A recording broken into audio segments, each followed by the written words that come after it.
Good evening, Internet. How is everyone doing tonight? Yeah, we're live. It's a few seconds in, and it might take a few seconds to just actually start up on whatever you're watching, but we should be going on YouTube, Odyssey, and Rumble. I am seeing a steady 30 frames a second on all of those. So, how you doing, Chris? Okay. Tired from work. Yeah, that's understandable.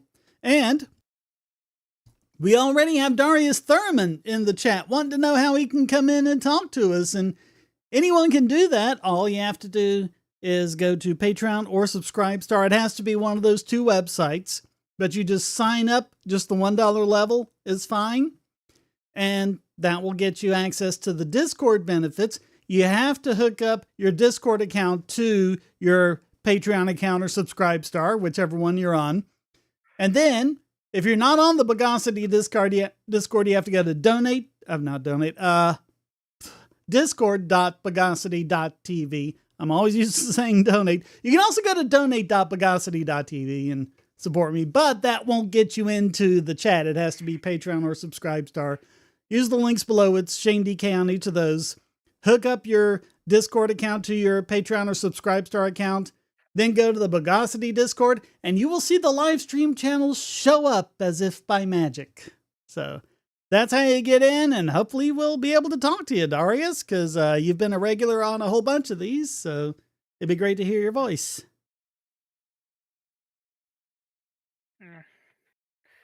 Yeah, you didn't miss much, people. We were just talking about traveling. Oh yeah, and what to do if they bump your flight or if there's a delay or whatever, and you can just go up to the gate and say, I'd be happy to get bumped to another flight if you bump me up to business class. A lot of times you can get a free upgrade that way. Because if they've got a flight that's not fully booked on that, and they have a bunch of business class seats left to fill, and your flight's overbooked, yeah, why wouldn't they? You're making their life easier. Yeah. Yeah, Let's by the way, see. speaking of which, I saw this one funny joke one time. It was about it was about a common argument about why we need government to manage, airlines and all that. And it's like, and they were going, "What's gonna stop planes? What's if without a government running things? What's gonna stop planes from crashing into each other?" And it's like, it's a little thing called radar. Well, people don't want planes to crash into each other. Yeah. And so they'll come up with things, not just radar. I mean, there's like high resolution radar, there's LiDAR, there's all sorts of things. Yeah. All sorts of instruments that can do it.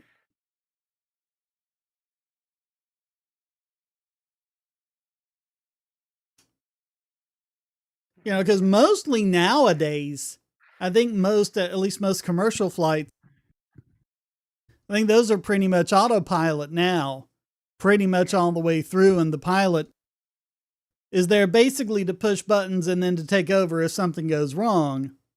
But, the autopilot will take care of it.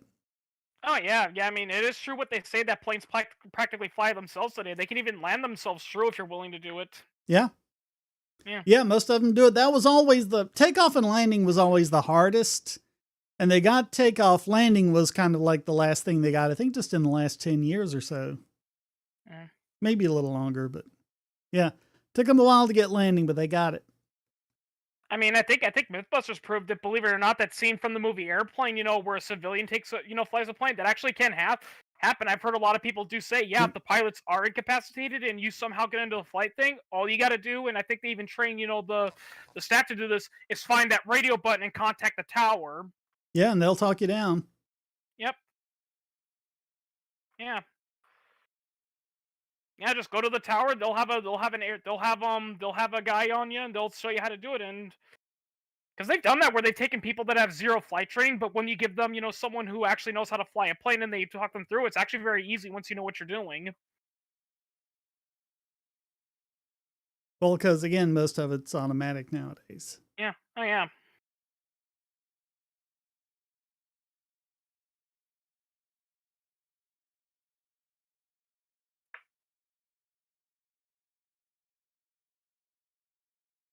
All right, is anyone else in the chat, or did it freeze up on me already?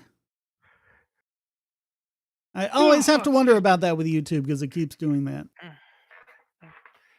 Sorry for yawning. Like I said, it's been a long day. And let's just say I'm starting to sympathize with the crowd that says that we shouldn't be working, that we probably shouldn't be doing the 40 hours a day, 5 days a week thing. Okay, no one else is chatting, but it did in fact freeze up. Because... Mm.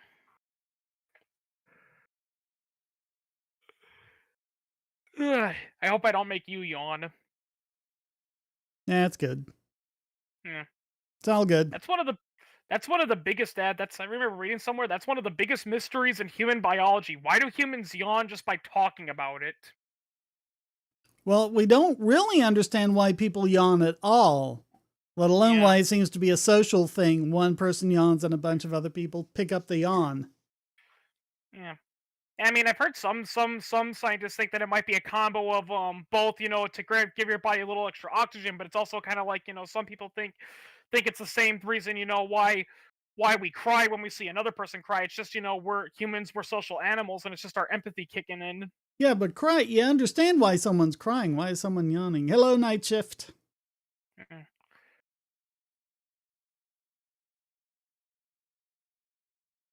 Hey, what's going on in the world today, people?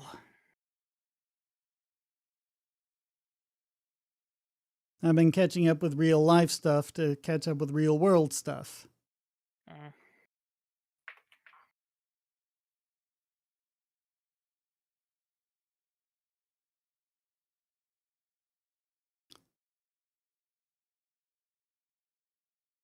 Yeah, it's good to do this today because I wasn't able to do a video because spent basically yesterday morning in a dentist chair because I've got a TMJ problem and the accident in '06 kind of knocked it off. And basically ever since then, I've been chewing almost exclusively on my left side because my right side doesn't quite meet. And doing that for over 15 years is catching up with me, and I'm getting a lot of popping and everything. So they're going to oh, you're try talking to. about you're talking about your chronic pain. I'm talking about my TMJ. That's another thing the accident left me with. And so it's one TMJ, of does those, that stand they for took a something? 3D scan of my teeth and they're going to make a mold of a mouthpiece where the jaw fits together perfectly. And I can just wear that at night. And hopefully that'll help at least. Yeah. We shall see.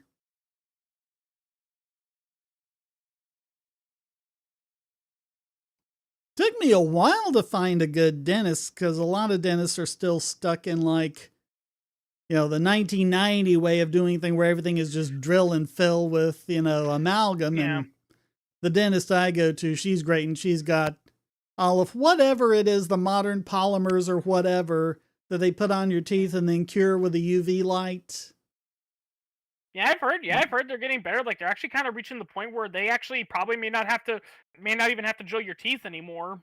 I think they still have to drill for like extreme stuff, like if you Well, have yeah. Like if it's an abscess or it requires a root canal, absolutely. But like if it's just a abscess. minor That's what I was thinking cavity, of. I was trying to yeah, think of that word.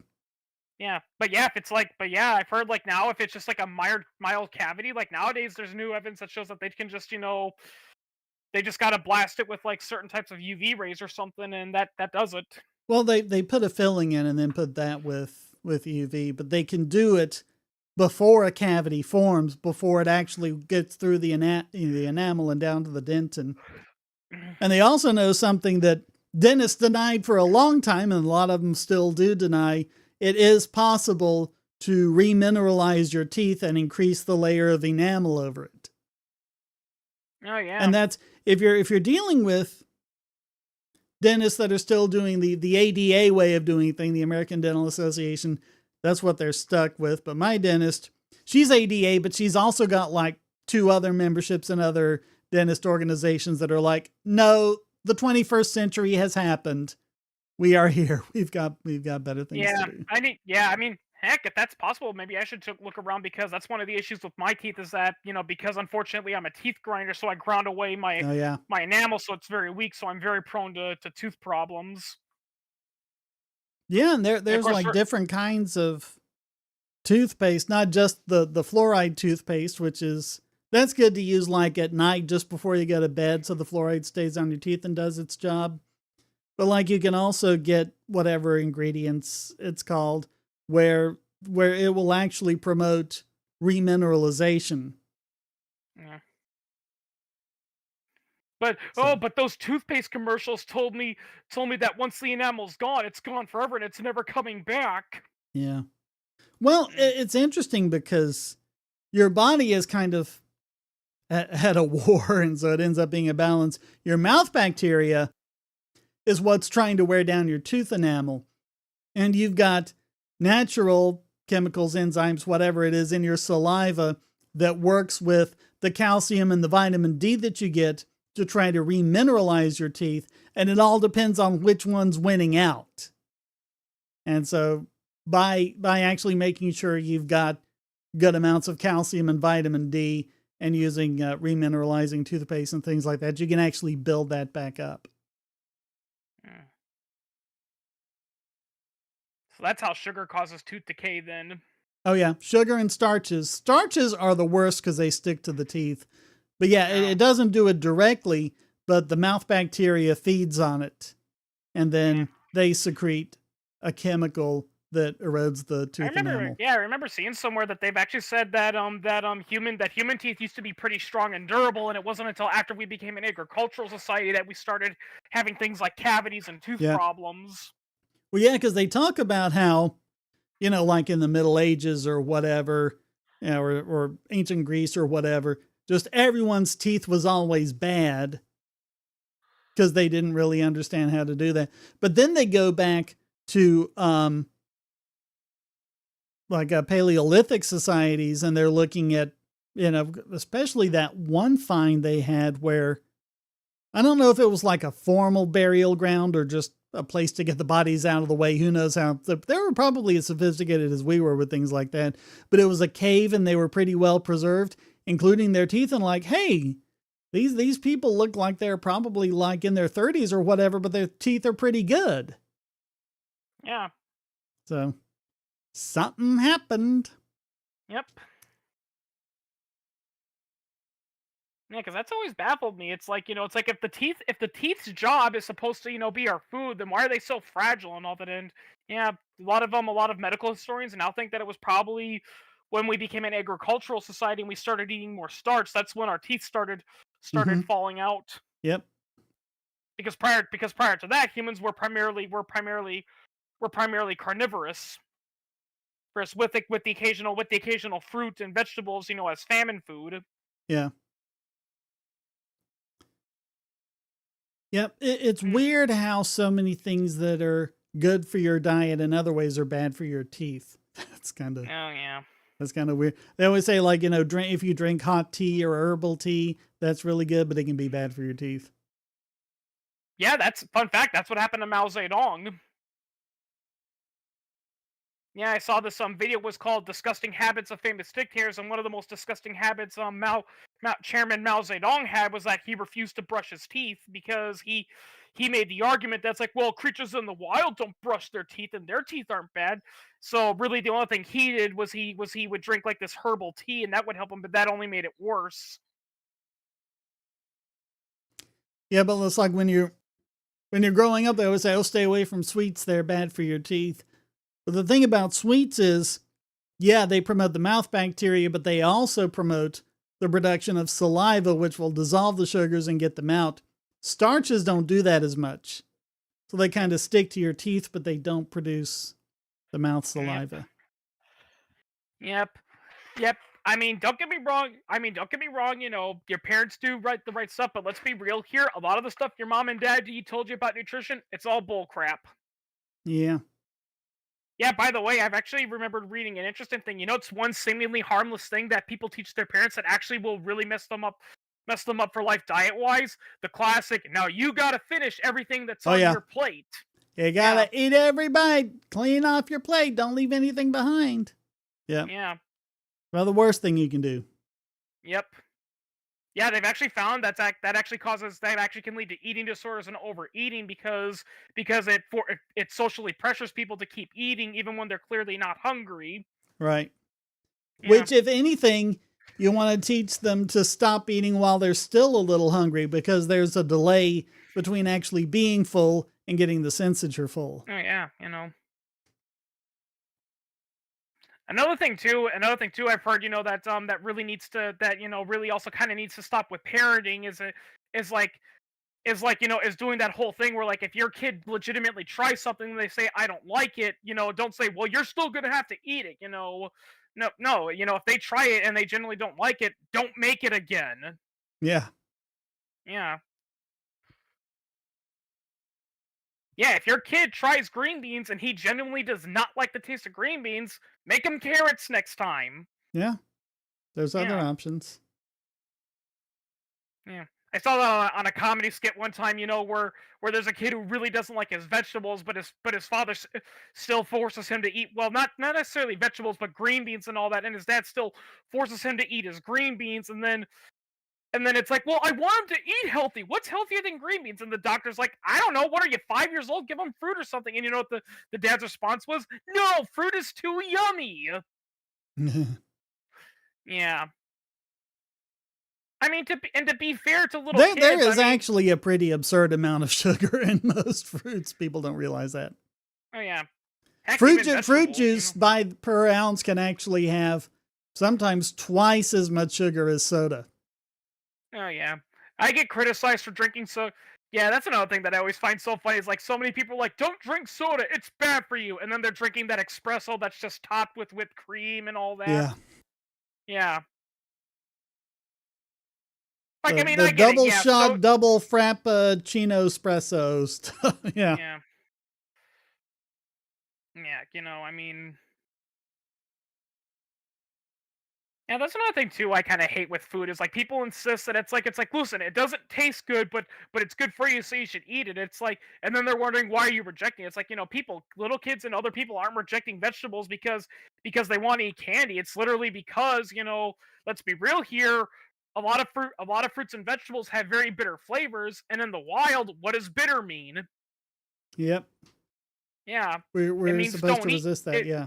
Yeah, it means don't eat me. I'm poisonous. Yeah. That's another thing that I love about messing with vegans, because vegans talk about it's like animals don't want to be eaten, so we shouldn't be eating them. Well, plants don't want to be eaten either, people. Yeah, yeah. There's a reason why It's spices. just amazing though that there really seems to be a growing amount of data of all of the bad things that can happen to you physically and mentally if you cut meat out of your diet. Hmm. Oh yeah, I mean, it used to be the exact opposite. It used to be, cut meat mostly out of your diet. Don't eat as very little meat as possible. Just like a little bit at dinner to get your protein, and that's it, and you'll be fine. Now they're thinking, actually, it's the exact opposite. Meat should be the primary focus of your diet, while fruits and vegetables be in between to get some stuff that meat can't provide you. With my thing, and my parents weren't the kind to like force me to eat stuff and all that, but I think with my thing, it's really the nightshades, like peppers and tomatoes, a nightshade and stuff like that. I don't tolerate those very well. Mm.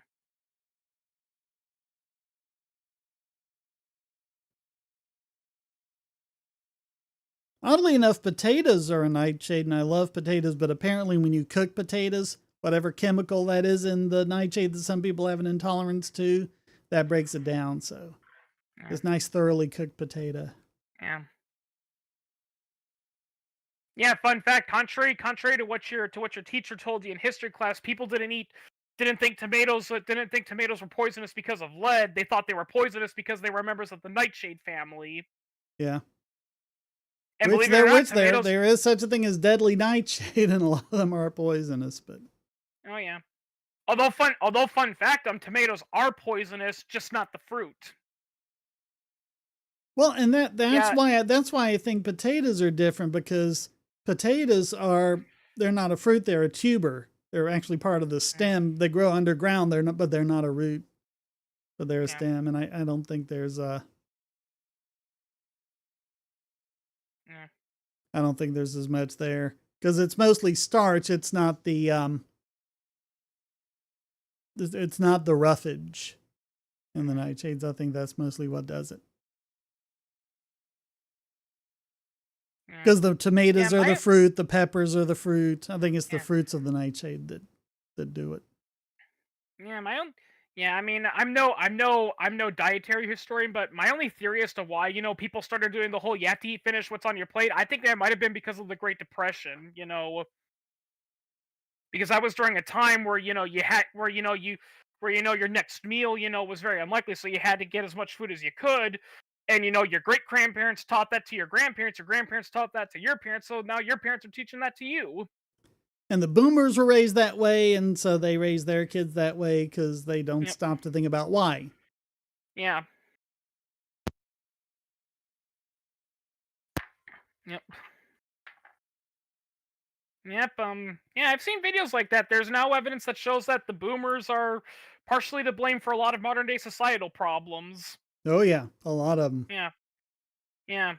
Because you lobbied the government to give you this and that and this and that, and never once did you stop to think, wait a minute, who's going to pay for all this down the line? Yeah. I know. I once had a teacher one time that I overheard, like she was ranting about how one of her students, was ranting about Social Security and all that, and she's like, "Well, my parents worked so hard and all that, how come they can't be denied anything?" And I was just thinking, lady, forget about your parents. What about my generation? What's going to happen when I turn 60 years old and I'm going to be denied all my coverage because the government's going to say, "Yeah, we don't have any money." Yeah, yeah, and even the Republicans, they talk a good game, but they refuse to do anything about it. Yeah. And the Social Security trustees have been warning about that for like a decade or more. And was like, oh, that's just right-wing propaganda. Are the Social Security trustees right-wing propagandists? Is that what you're saying? Yep.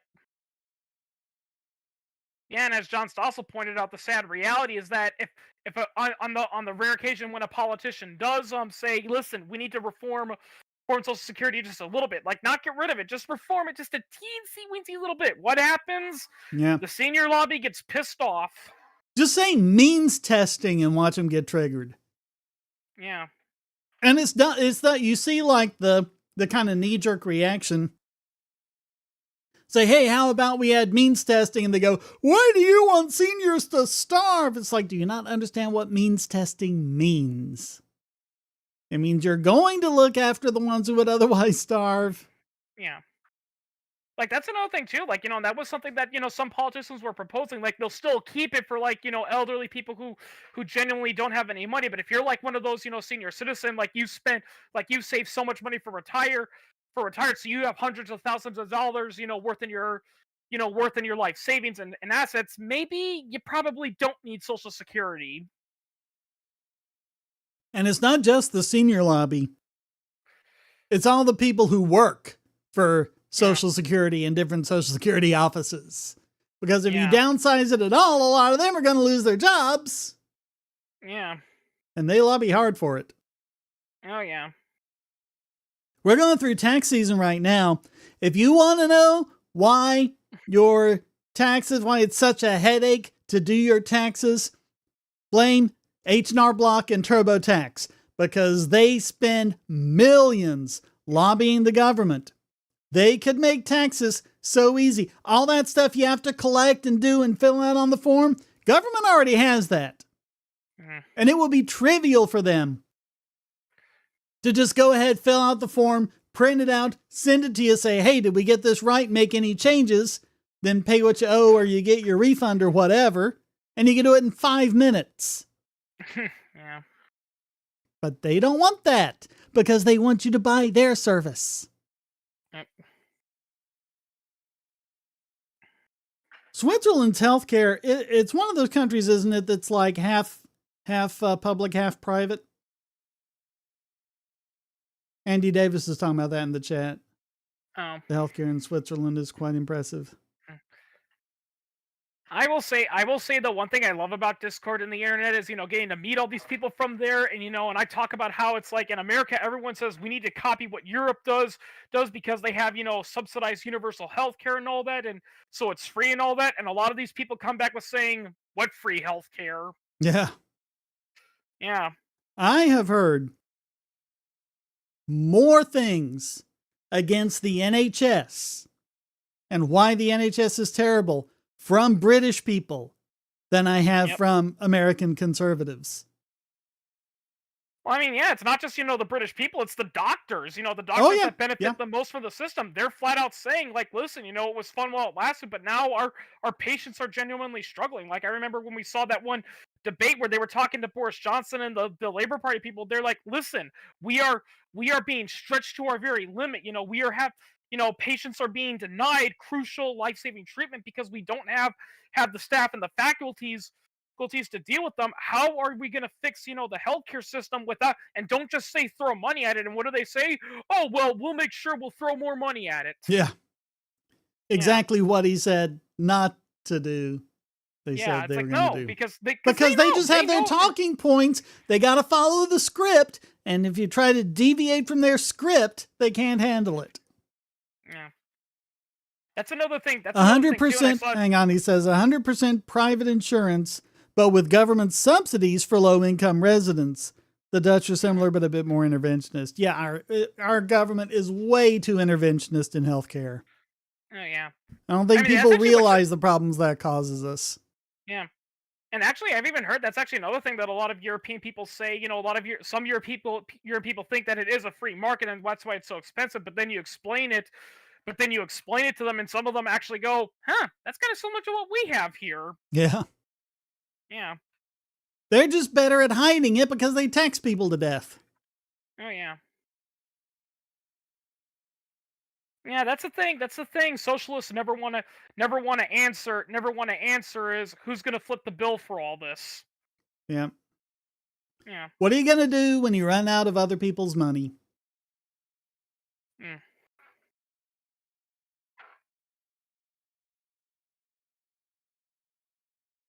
Yeah, I was watching TIK history, and apparently that's actually the primary reason why Hitler started World War II.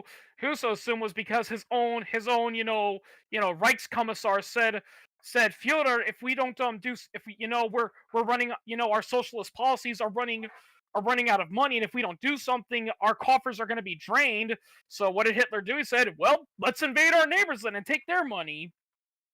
It's also a nice excuse. Yeah. Because the whole, blaming the Allies for the Treaty of Versailles thing, that wasn't going to last that long. Yeah. They're going to say, okay, but you've been in power for several years now. When are all these wonderful benefits going to kick in? Oh yeah. So you blame the Jews, and then you blame these other people, and then you start a war. That's how it goes.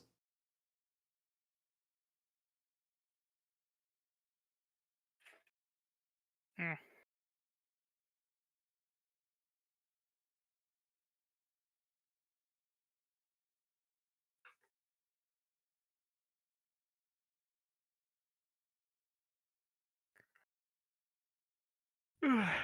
I'll be right back. I gotta check up something real quick. Yeah, Canadians are the same way. I mean, I've talked to so many Canadians that have problems with their healthcare system, and they hear, the way Canadian healthcare is being sold in America, and they say, no, that's not like it at all. That's not what it is at all. That's not what it's like at all. You're put on these waiting lists, good luck getting to a doctor, anytime soon. Can't just make an appointment and you're seeing a doctor a couple of days later. It might be a month later when you finally get to see the doctor.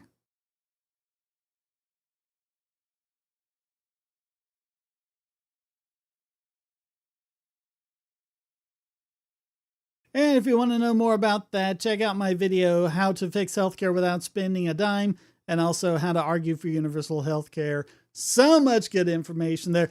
on how to argue for universal health care, there are so many sources on that video. They literally would not fit in the character limit of the description. So I made a transcript of it on my DeviantArt page, put the links in there. That's how many sources I have there. And so the next time we say, Shane doesn't cite his sources, you know, they're lying. They're lying. Speaking of which, Shane, I don't know if I should nominate it for idiot extraordinaire or just talking about it here. But did you hear about that cop? Which one? You say that cop, that doesn't tell me anything. Oh yeah. Fuck it. We'll just talk about it on here. There was a cop who thought his police cruiser was under attack because he heard a loud click on there. So he got out of his cruiser. Yep. He got out thinking that the guy he had just arrested somehow escaped and was pulling a gun on him. Turns out it was just an acorn hitting his windshield. And there's like video from his body cam. And it's like nothing happens, and all of a sudden he goes, shots fired, and he starts rolling around on the ground for some reason, like that's gonna do something. His partner's all like, what's going on? She has her gun drawn. He's like, shots fired. He starts firing at his own cruiser. Fortunately, the guy inside wasn't hurt, but he was handcuffed in the back. Must have been thought, what the hell was going on? And then he starts going, I'm hit. He wasn't hit. He's like, I'm hit. So she starts firing. His partner starts firing into the cruiser. Yeah. Yeah, apparently he resigned, which my opinion just shows how, like, this is one of those, like, normally the police are always going to defend their own, but I think this is just one of those cases where they looked at him and they're like, we can't do anything for you, buddy. We're sorry. There's just... a lot of them are just so dramatic about it. Like that one where the guy, they thought it was fentanyl. I don't know if it was actually fentanyl or not, but the guy got it on his skin, and apparently just getting it on his skin. Oh, I've got it on my skin. I'm overdosing on fentanyl. And his partner is coming over to him. I won't let you die. Because they think just getting fentanyl on your skin can overdose. Yeah. Then again, they think everything's a drug. Yeah, Dapperton has a good video. He's got a new channel out. He's retiring his main channel again. We'll see if he comes back to it again. He's done that a couple of times, but what's it called? Dadarchist is the new one. But he's got a good video on there that I think I'm going to mirror about cops and how it would be better if we had if we had private police forces instead of leaving it in the hands of government. Yeah, because what's funny is because people like you're familiar with Blackwater, right? Oh yeah. Yeah. There's actually an incident that's often cited as why private mercenaries are bad and all that, and that was that incident where Blackwater shot and killed innocent Iraqis. But when you really look at it, it's actually an example of why private mercenaries are more reliable than government. Because think about it. What happened when those guys shot up and killed those innocent Iraqi civilians? What happened to them? They got arrested, they were put on trial, and they were sentenced to jail until Trump bailed them out. Whereas what would have happened if the U.S. Army had done that? Well, the U.S. Army did do that. Remember what Chelsea Manning and Julian Assange exposed? Do you think any of them were arrested? Well, yeah, I know that. That's what I'm trying to say. Is like if the U.S. Army had been responsible for that shooting, I mean, yeah, there might be like an inquiry, and we'll have like a general say that was very bad, and we won't let it happen again. But nothing's gonna get done about it. I forgot about that. Today is Day X. I should look up how that went. Julian Assange's final extradition type hearing in the high court to try and stop his extradition. And let's see, they're talking about rallies outside, but I'm not seeing any headlines that say what happened. Yeah. I'll check it out. A couple of people on Twitter were going to live tweet it. I think they denied Craig Murray for reasons I covered in the podcast, but a couple others were going to be there covering it live. It's a public, transparent hearing, except you have to be a British citizen to get in, and even then you can't get in if you're Scottish or Northern Ireland, and even then you have to do this and do that, and basically hardly anyone can get in. Yeah. Yeah, I know if you want to make a quickie about it or anything, but that thing I just told you about, I jokingly call it the Blackwater effect. Yeah, where people try to use an example of a company abuse, but it ironically only proves their point because when the company messes up, it actually gets punished. Another good example it's used for is with charter schools, where because Yeah. there have been some charter schools that are bad. They're like, well, did you hear about that charter school where they were Oh yeah. I was. caught beating up children? And it's like, yeah, and you know what happened to that school? It got shut down. Whereas what Yeah. happens when a public school is caught beating up children? That not that, but it was a charter school upstate. The guy in charge of it was just embezzling money, basically.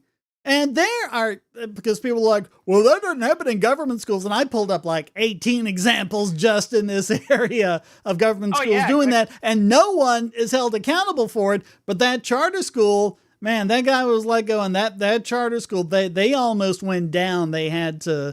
They had to do a lot to build back up the trust Oh yeah, in I people. mean, John Stossel did not one, not two, but three specials on the U.S. public education system, and the next superintendent said that's the reason why U.S. public schools suck. It's because there's no accountability, Yeah. and You can't when even schools are fire a caught. teacher that's abusing children.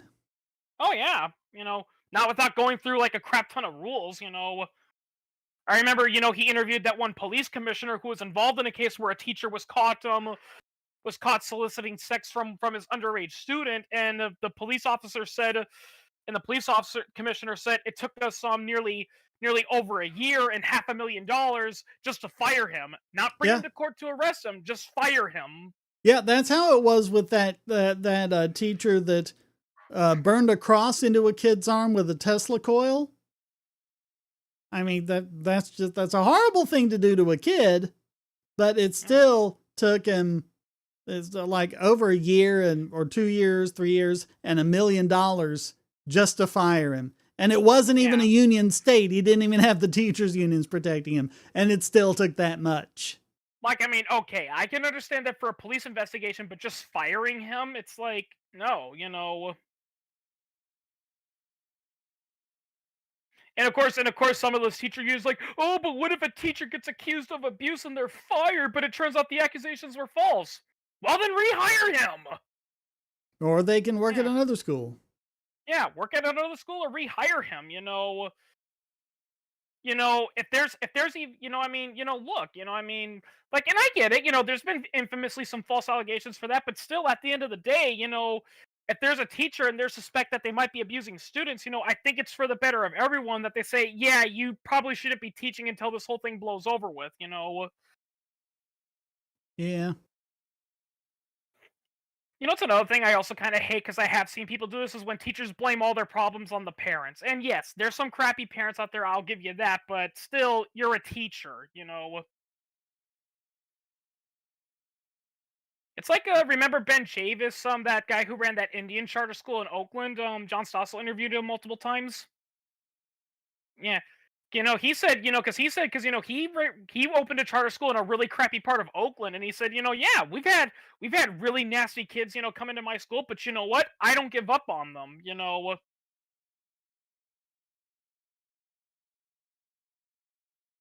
Yep. Yeah, because when you really think about it, when you say, "Well, this kid comes from a really crappy household, so he doesn't, so he doesn't, so his parents don't want to listen." Well, what does that say about you? You're basically saying, "I give up because I don't care. He's not going to change, so why should I help him?" Whereas if you talk to people who are in private schools and charter schools, they're like, that's the kind of kid we want. Give us Yeah, that kid. yeah. That's what Ben Chavis said with his charter school. He used to jokingly say, "It's like, because Stossel, played the devil's advocate and said, well, what about those kids that come from really abusive households and all that?" And he said, here's what I tell them. I tell them, you find the worst kids who come from really crappy households, black, Indian, whatever, pink, polka dot, and I promise you, by the end of the year, we'll have them performing better than most kids in the public district. Yep. Yeah. And apparently he got good results because in the years that his school was open before the state forced it to shut down, he never had to expel a student. He has unfortunately had a couple of kids flunk out, which unfortunately is going to happen, but he said we've never had to expel a student. It's just, the only people that didn't pass my school were the people were the kids that genuinely just didn't give a damn. But of course, he proved the state was wrong, so as punishment, they shut him down. Yeah. Of Yeah, course. that was yeah. Yeah, they accused him of embezzling money, and it's like you could see that. Like, there's literally like all these children and parents there saying, "No, this school helped my kids out and all that," and the school was like, "Well, we don't care. We gotta shut it down because he might be embezzling money, stealing money, and all that." And even though they proved he wasn't doing that, but they had to get rid of him.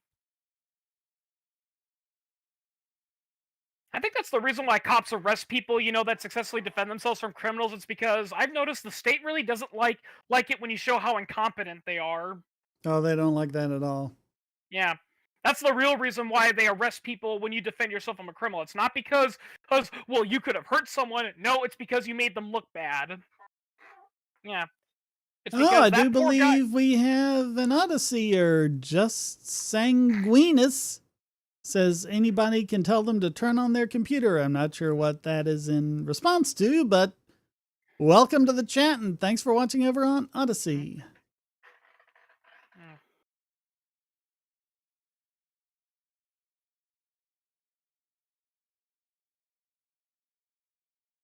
I don't think we've ever had anyone chatting on Rumble. I've seen like a couple of views over on Rumble, but no one in the chat.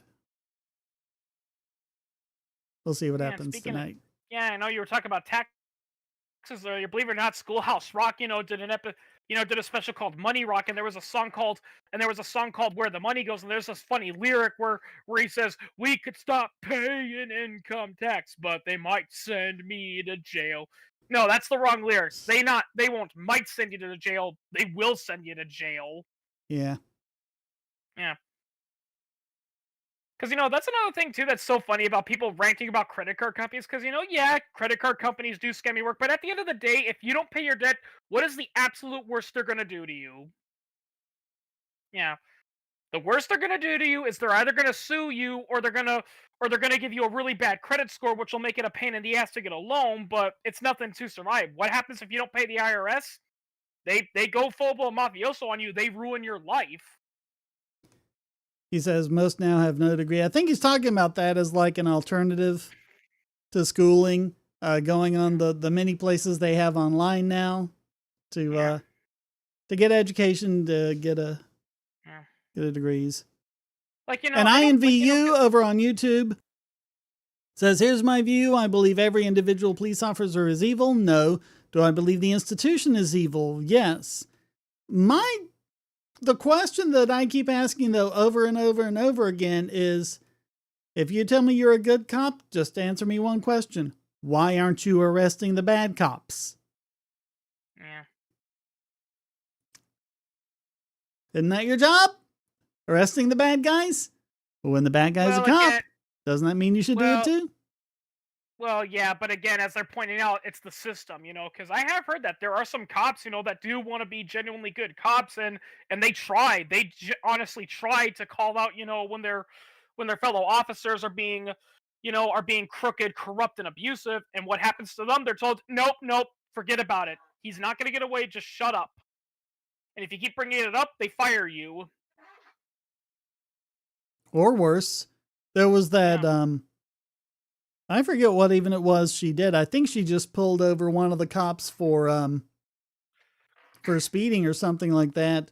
This was in Florida. She got death threats from cops all over the state. She had to leave the state. mm. I mean, to be fair, this happened back in the 1970s, but wasn't there? I know they made a film out of it. Wasn't there that one NYPD cop who he exposed? He exposed on police corruption within the NYPD, and the Oh cops yeah, actually hired a mob hitman to try to kill him. Frank Serpico. Yeah, Yeah, yeah. If they're good cops, this is INVU again. If they're good cops and they do nothing about the bad cops, and they're guilty by association. yeah.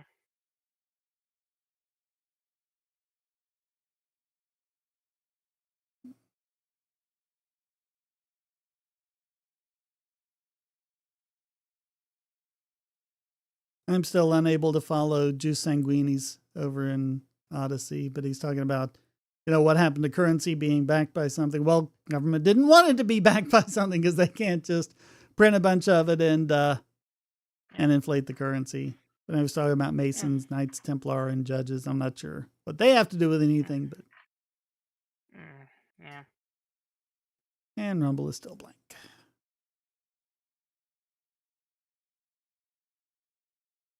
But yeah, and that's something else people are talking about now because, because the Fed is like, look, this is ridiculous. We can't keep doing that. We got to start, pulling back on our balance sheet. And everyone's like, well, if you do that, interest rates are going to go up, and they're blaming them for the interest rates going up, when the only reason why interest rates would be that high anyway is because government's running, trillions of dollars, of deficits. That's what pushes up the interest rates, and then the Fed just creates money to kind of push them back down. Yeah. It kind of reminds me of what Peter Schiff did one time, where he compared, where he said, if we cut government spending and get out of there, yes, there's going to be pain, and there's going to be a lot of pain and misery. But here's the thing: there's also going to be pain and misery when you're trying to quit heroin. Basically, a lot of these people are the same people, like, where if you tell a heroin addict to stop taking his drug, and he goes through the withdrawal symptoms, these are the type of people that are like, oh my God, he's in pain. Hey, he clearly needs heroin. It's like, no, that's just his body reacting because he doesn't have heroin anymore. And Juice Sanguinis is saying, not the government. We have no government banks. The Federal Reserve is not federal. I've got a video. I believe it's called, Is the Fed Really Private? And I go over all of the arguments for the Fed being private and what it means to be privately owned. And does the Fed qualify? And spoiler alert, no, it doesn't. It's government through and through. So watch that video. And yes, it's on Odyssey as well as YouTube. Yeah, TIK also made a recent video that kind of pertains to that, because like it was one of those videos where people were trying to prove that the Nazis were actually capitalists and all that, and and that they actually privatized the industry. It's like, yeah, because look, they bought German stocks in German steels, and then they sold them. So clearly they're engaging in markets. And TIK History's pointed out, no, that's not necessarily how it works. Like, really, the Nazi economy and basically socialist economies in general, basically all it is people handing money from their right hand to their left hand. That's all it was. Yeah.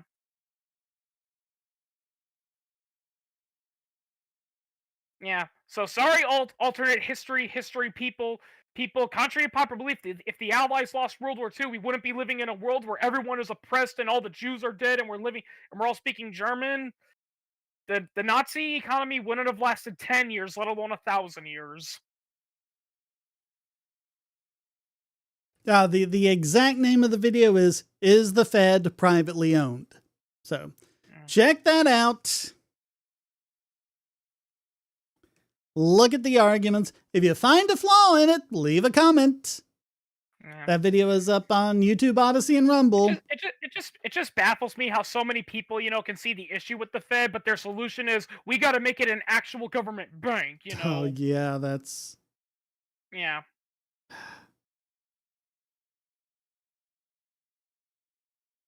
No, because the problem is, and I go over this every time they kept running into constitutional issues, creating a central bank, and they just kind of let it expire. And so the kind of con with the Fed was they're making it look like a private bank because they're trying to get around the constitutional limitations on that and trying to get around, being held accountable for it. They're like, oh, it's the Fed, it's independent, we have nothing to do with that. The kind of crap they said when Ron Paul tried to introduce the Audit the Fed Act. And they wanted to be able to do that without that sort of accountability. And they'll say, oh, well, we got nothing to do with it. It's not a government bank. Yeah, kind of like how... In every effective way, in every way that actually freaking matters. Yes, it is. Yeah, it's just like the Civil Rights Act. When they added that clause that private companies have to arbitrarily cater to everyone and follow the Civil Rights Act and all that, even though that was unconstitutional. Yeah, people fail to realize that wasn't put in there because the politicians wanted to make sure companies weren't being racist. They put it in there so it would be rejected on constitutional grounds. Yeah. Yeah. IMVU says, continue on what Scarface was talking about. Larkin Rose made a video about arguments for supporting the military. One said that if it wasn't for the military, we'd all be speaking German when we have more guns than people. Yeah, they were not going to invade America. Japan didn't even do that. They bombed Pearl Harbor to kind of get us to commit to the war.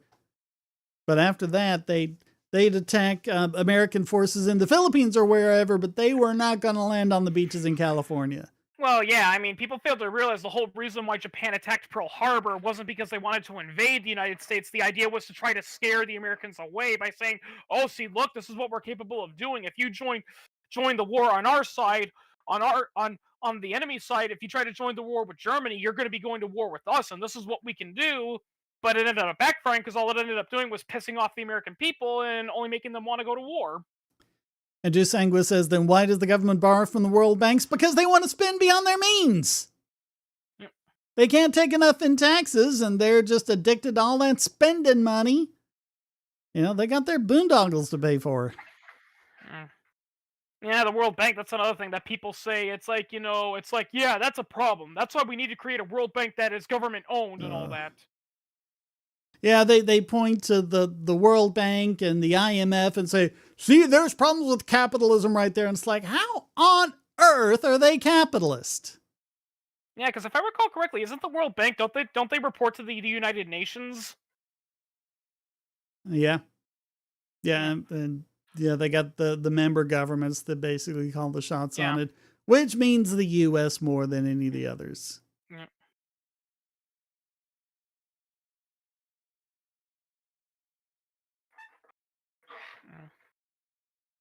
Yep, the Treasury is not going to be able to do that on their own.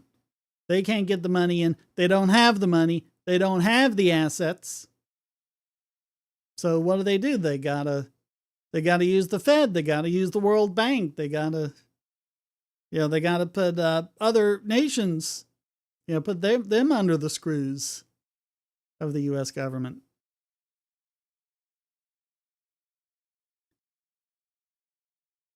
Well, what's the name of that book? It's an excellent book. Confessions of an Economic Hitman. That's an excellent book that explains a lot of that.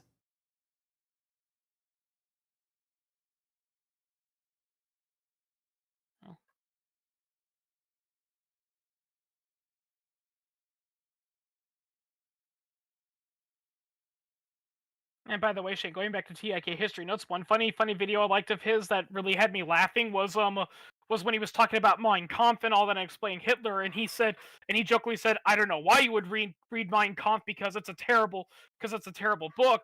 And apparently he's right, because Mein Kampf is a terrible book, but not because of the racism and all that, but because generally speaking, Hitler was not a good author apparently. Because I've looked it up. I don't know. I've only read English translations, and you never know how much of it is the writer and how much of it is the translator. Yeah. But yeah, from what I've heard, according to a lot of people that have read Mein Kampf, including it in original German, like Hitler, he rants, he repeats a lot of the same stuff over and over again. And there's multiple parts where you're like, "Yes, Adolf, we get it. We hate the Jews. What's this, that?" And then he always brings it back to the Jews and all that. This is interesting. Juice is deleting all his messages for some reason. That's weird. Way to stand by what you're saying there, Juice. Really admire you. Yeah. We can just watch him pop away one by one. Yeah. Yeah, that way when he's proven wrong, he can go, "Well, I technically didn't say that. I said this." And it's like, "No, you didn't. You said this." Hey, it's on screen. It's preserved for posterity. Yeah, Yeah, another thing I love about TIK history is that he's read the Communist Manifesto and all that, because there's a lot of Marxists out there that say, well, the problem with Marx is that governments keep trying to do that, whereas Marx always envisioned it as being an anarchist, an anarcho-volunteer Nope. society. It's like, no, if you No. look at Karl Marx, he's calling for the formation of Mm. of government entities and all that.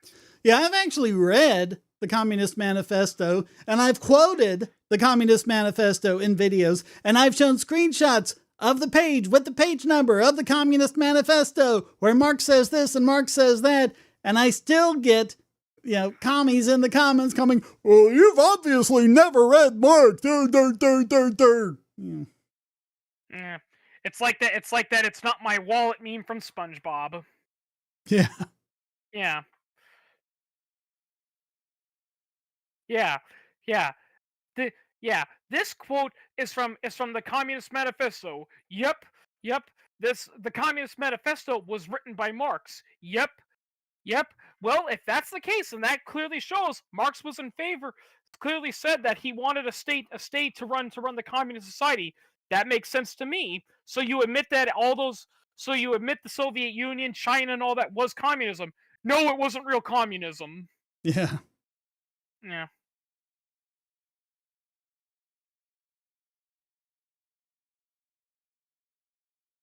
Yeah. You want And to know then they'll another interesting? turn around and say, "Hey, the Soviet Union really was great. That was just Western propaganda." I thought you said it wasn't real communism. Yeah. I mean, you mentioned, because you grew up during that time. A lot of people on the left were actually kind of treating the Soviet Union like the way the left treats Venezuela. Saying, yeah, where they're like, it's not perfect, but it actually has some things that make it Yep. better than the United States. And I think there's elements of the Soviet Union we should be implementing. Then the '90s rolled around. A lot of the Glasnost took effect, and it was revealed that the Soviet Union pretty much sucked throughout its entire history. That they all went from the Soviet Union is flawed, but it's in the right direction too. Well, it was never really what it really was. Yeah. Yeah.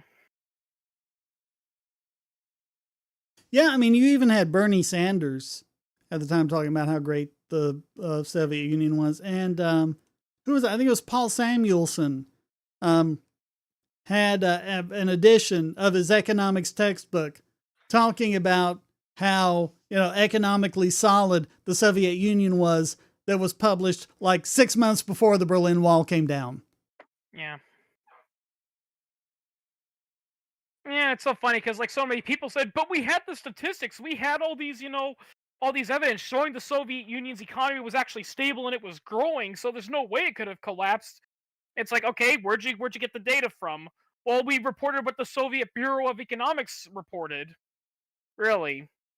Wow, look at how many of Juice's comments are left. None of Yeah. them. It's like that. It's like that old video. It's like that old video John Stossel did. Which, fun fact, is what got me into libertarianism. Was a video John Stossel did where he was debunking Michael Moore about Cuba's healthcare system, and Michael Moore was Yeah. quoting about how the Cubans have better healthcare and they actually live longer than the United States, and he finally and he was asking Michael Moore, well, where does it say that Cuba's have better healthcare system than the United States? It's like, well, it's been in the United Nations, and he looked it up, and it's like, yeah, the United Nations says Cuba has a better healthcare system than the United States, but here's the thing they don't tell you: the United Nations didn't send people to the United States and Cuba and compared the healthcare systems. They just reported what the Cuban government reported. Oh yeah. Yeah. Yeah. Sick in America is the special you're Yeah. talking about, and Oh yeah. the thing is, that's Michael actually, Moore said, "Oh, I'm going to go there and see for myself. Please, Cuban government, show me your hospitals." And they go, "Okay, yes, of course." And they showed him like the one good hospital, or one of the hospitals where the elites go to, where people started sharing photos of what most hospitals in Cuba's were really like. These unsanitary, dirty, germ-filled places where you're probably more likely to die there than anywhere else. I mean, yeah. They had an ex-Cuban doctor on there that said, yeah, that hospital Michael Moore and those 9/11 victims went to, that's a hospital that's reserved for tourists and politicians. Yep. Yep. All right, Juice was fun. Is my YouTube chat Yep. frozen? I don't know. I don't know if it's frozen or just not active. Yeah. I never know, because there have been a couple of times I've reloaded and there's been a whole page full of I mean, going back, we're kind of seeing that with Venezuela. Like, so many people are saying, Venezuela's problem isn't socialism and all that. And I'm like, well, I don't know. I've been talking to some people from Venezuela, and they're kind of saying, yeah, socialism is an issue. I mean, no joke. I remember that one fail by Cortez, where she talked about how Venezuelans were protesting and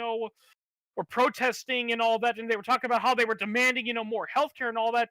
When people actually pointed out, no, that's not what they're saying. They're protesting socialism, and they're saying anti-socialist and communist stuff in their protest rants. yeah. Yeah, yeah, they're sick of Cuba and Venezuela are sick of communism and socialism.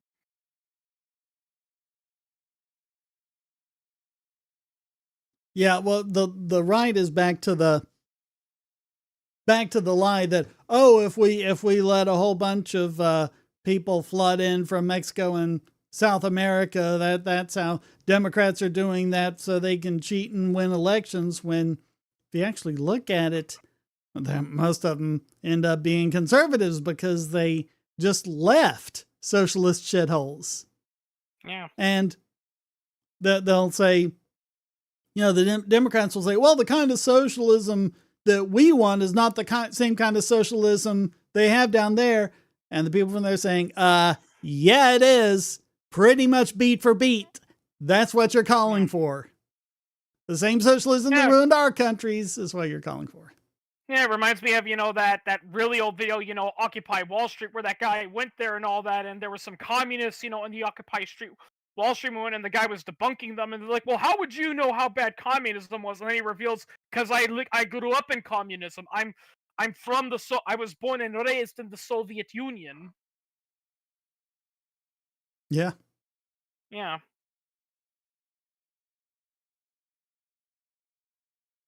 Yeah, and some of them were left speechless because they're like, oh, Where most of the socialists here are like in, there's a They Might Be Giants song called Socialism. And you start going in there, and it's the same basic socialist stuff of why we need to rise up and, have for the people and why capitalism is bad and everything. And then it gets into it, and it turns out the reason is because they won't let him listen to his music on his headphones in class. yeah.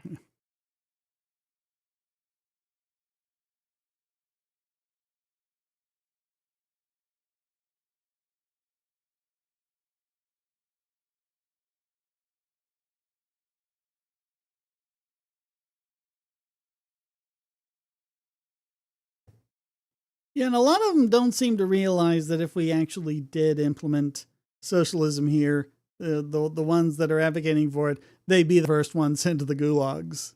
Yeah. Oh, yeah, way, Rage Against the Machine. Oh, yeah, I know about those idiots. By the way, speaking of communism, here's another interesting fact about Cuba that they don't tell you about in history, and I've actually heard this from actual Cubans who grew up during the revolution.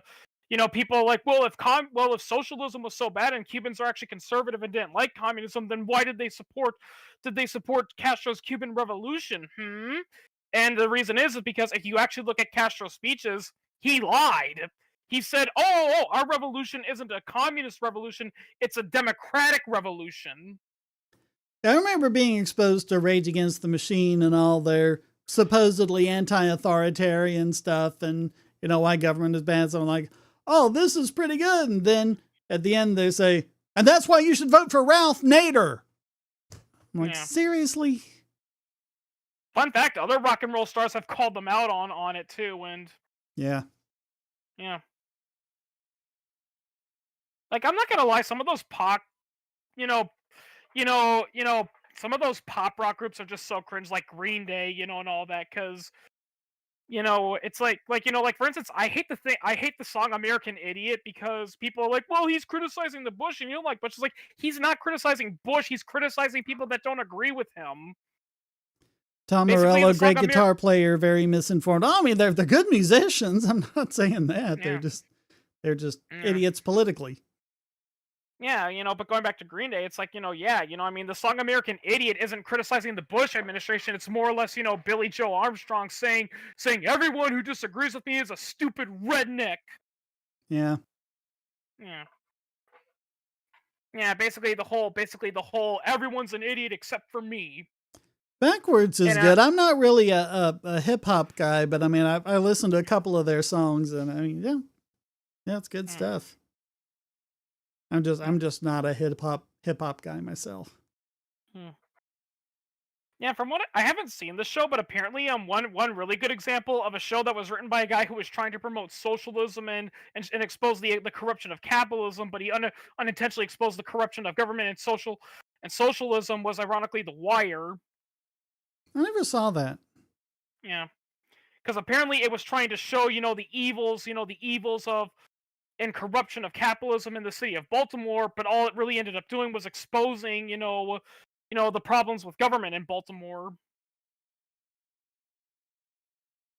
And going back to what I said earlier, that's the thing that just so solely grinds my gears are those leftists, that they can see the problem. They can see the problem with the government and all that, and their solution is, well, let's get more government. My favorite song is Utopias Don't Exist. I haven't heard that one. Mm. I'm assuming that's a backwards song.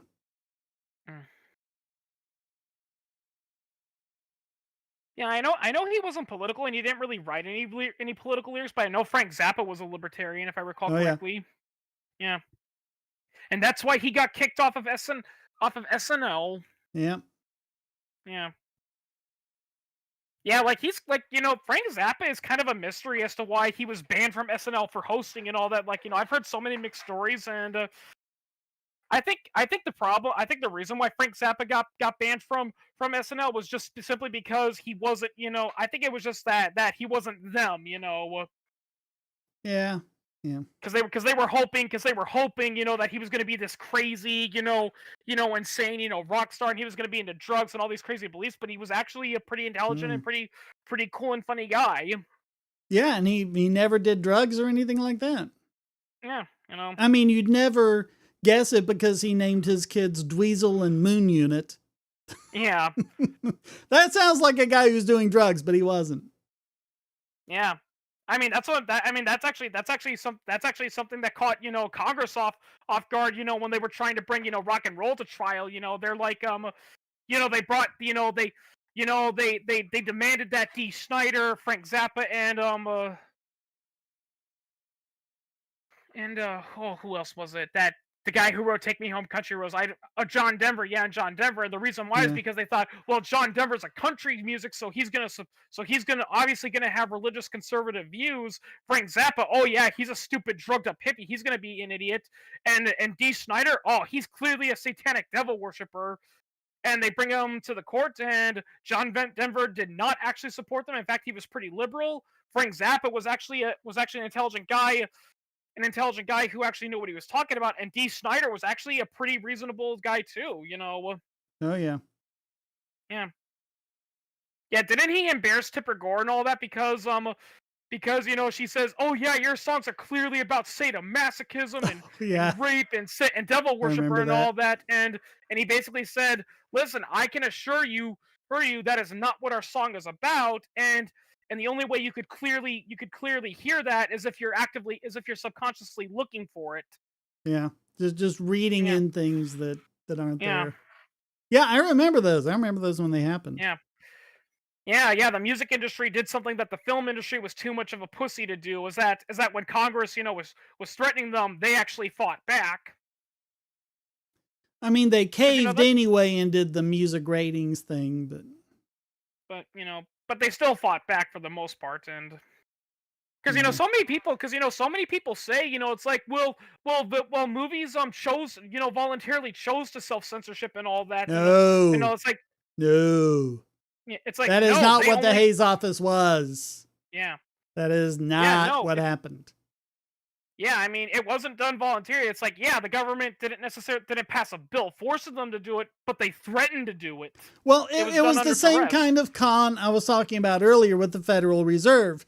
They wanted to censor movies and make them all wholesome and Christian and everything, but they couldn't do that because of the First Amendment. So through the Hayes office, they said, if you don't self-regulate yourself, we're going to do this and that and that and that and this and that and that and this. And then Hayes, who was like very much along with them, saying, oh, yes, Massa, we do it. Don't force me, when that was what he wanted to do all the time. And that was just, that was how they kind of skirted around that. And it wasn't anything you could take to court. Same with the movie rating system. You can't take it to the court. It's like, oh, no, it's just voluntary. The government's not making them do it.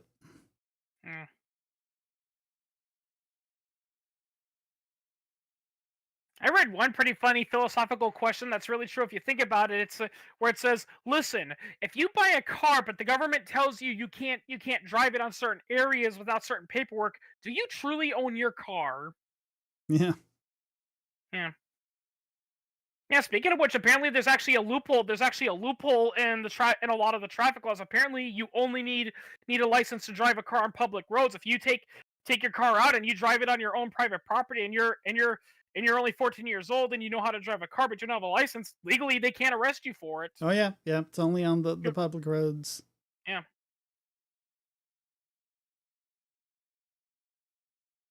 No, I mean, you could have your own private racetrack and zoom around it at 200 miles an hour if you want to. Yeah. There ain't a thing they can do about it. I'm sure they'll catch you for something, but, that's the unfortunate part. Well, no, because they've tried and the courts keep smacking them down. It's like, no, you can't do that. That's private land.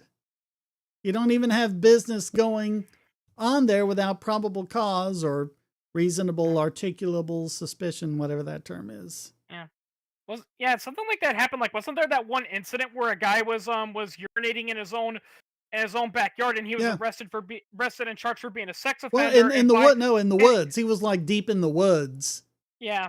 And I don't know if he was camping or if he was just out there or something, but there wasn't a bathroom around. It was like, hey, no one's around for miles. I'm just going to go right here. And it turns out the cop was trespassing on his property and arrested him for public urination and indecent exposure. And he got put on the sex offender list. Yeah, I mean, he's still on the list, but I think that's what saved him from actually going to prison was, people were pointing out saying, dude, what were you doing, walking around and coming across a guy taking a piss? Yeah. You see, yeah, the cop was trespassing on private property. Yeah. And he had no reason to be there. I'm not gonna lie. If I was a judge and I saw these cases brought to me, I'd probably be the type where I'd look at the police and I'm like, you guys really have nothing else better to do? You got to remember, though, judges were pretty much all prosecutors. Yeah. If you're a defense attorney and you want to be a judge, you're probably going to have to do a few years as a prosecutor before you can get there.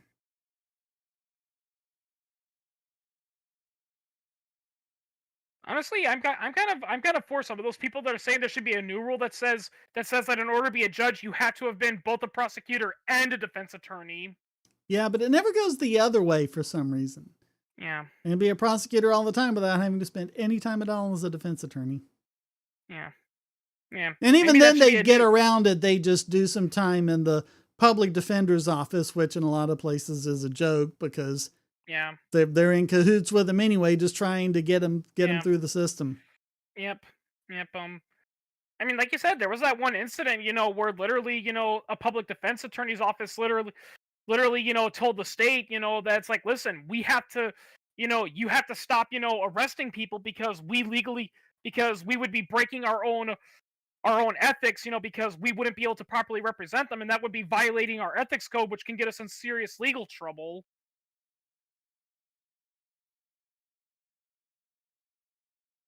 Yeah.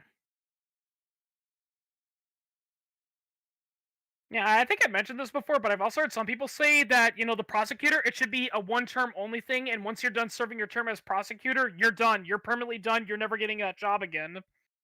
I think it should be something like, instead of term limits, you just have life limits. You can serve in public office as whatever, Congress, Senate, President, whatever, for 20 years, and that's it. At your 20th year, you can finish out the term you're in, but then that's it. You're out of the public sector. Yeah. For good. Yeah, because to be fair, one of the problems and why we have all this corruption is because the situation is that the reason why prosecutors act the way they do is because the sad reality is that a prosecutor that does his job, properly, he listens to both sides and makes a fair judgment and all that. He doesn't get reelected because his competitor will say, "Hey, did you hear about DA Shane Killian? Killian, he let this evil child predator go easy." Yeah. Yeah, yeah. Prosecutors don't. I read this really dumb article a couple of days ago. I forget where, but they were complaining about, oh, these horrible, the new younger Republicans were kind of forcing out the old guard, and they forced out McCarthy, and now it looks like Mitch McConnell. And what are they going to do without all of these experienced Republicans with so many decades of experience to show them the way and all that? And they're like, they want you old farts out of there. Yeah, Because you're old and corrupt. yeah. I mean, not that they're a whole lot better. But, yeah. I mean, or at the very least resistant to change, because I'm pretty sure like not all politicians are necessarily corrupt, but the fact of the matter is, let's be real here, old people can be a little stubborn and they'll refuse to change, and when you try to bring up the fact that their ideas are archaic and that this idea is better, they're gonna pull the whole classic, oh well, we did it this way when I was a young politician and it'll continue to work no matter what. Yeah, there's like, you need to listen to us on sending another $40 billion to Ukraine because that's really important and you need to understand that. I mean that kind of mentality is the reason why why British courts wear those ridiculous headgear and all that. And I've heard a lot of people say that it's extremely difficult not to laugh when you go to those courts because it's just so ridiculous. But you can't do anything because if you bring it up, you are attacking the image of his Royal Highness's court. Well, it's not as silly here, but they at least wear robes and they're seated up high above everyone else. And it's like, okay. And even though you're not legally required to, a lot of people do say you have to call the judge your honor because if you don't, he might find you in contempt of court. Yeah. Yeah. Contempt of court is something else that's way, way abused.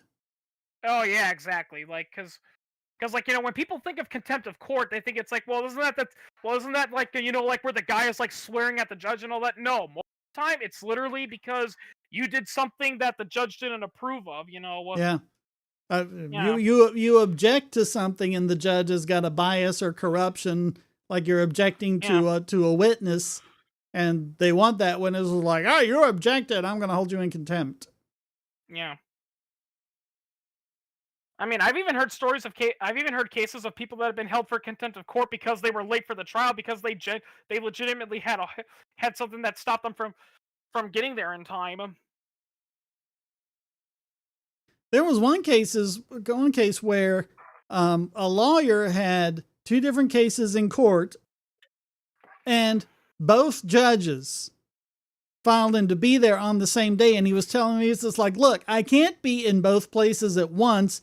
One of you is going to have to reschedule. I don't care which one, but I can't be in two places at the same time. And they both held him in contempt.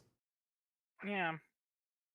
And the worst part is that if I recall correctly, being held in contempt is one of the few cases where you can't legally defend yourself against it.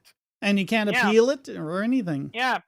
Yep. If you're told, I'm holding you in contempt of court, you got to go to jail and you got to stay there for however long the judge wants you to. Yep.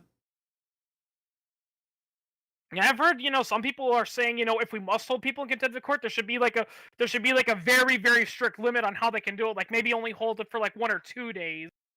And it doesn't get added to the record or anything. It's just, like I said, it's just that little it's just that little timeout stool for you.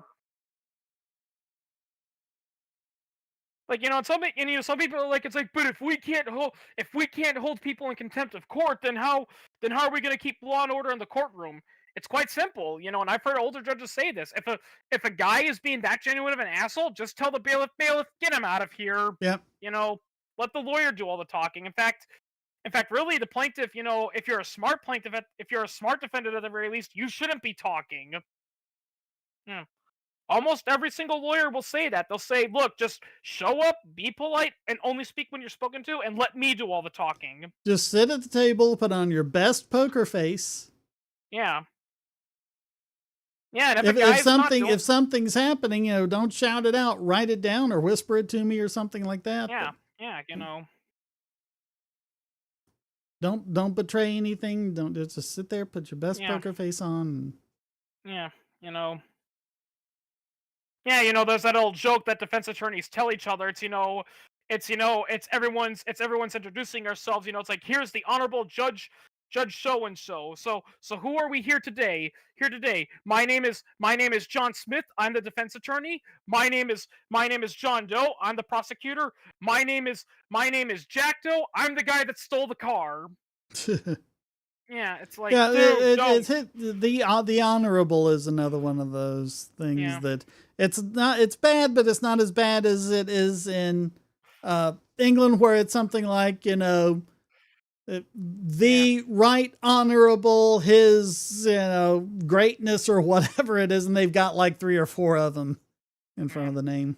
We should just do what that one critic of John Adams said. All politicians should be addressed as should be. I can't speak today. They should be addressed as your honorable redundancy. Yeah, because if I recall correctly, John Adams got into that issue where they were trying to figure out how should we address the president, and he suggested, how about His Grand Excellency the President, or His High Majesty the President, and he kept coming up with all these ridiculous pompous names that his political opponents said, how about we just call you your Royal Redundancy? If you're thinking about Thomas Jefferson, it was his rotundity, because Adams had put on quite a bit of weight. Mm, Your rotundity. mm, mm.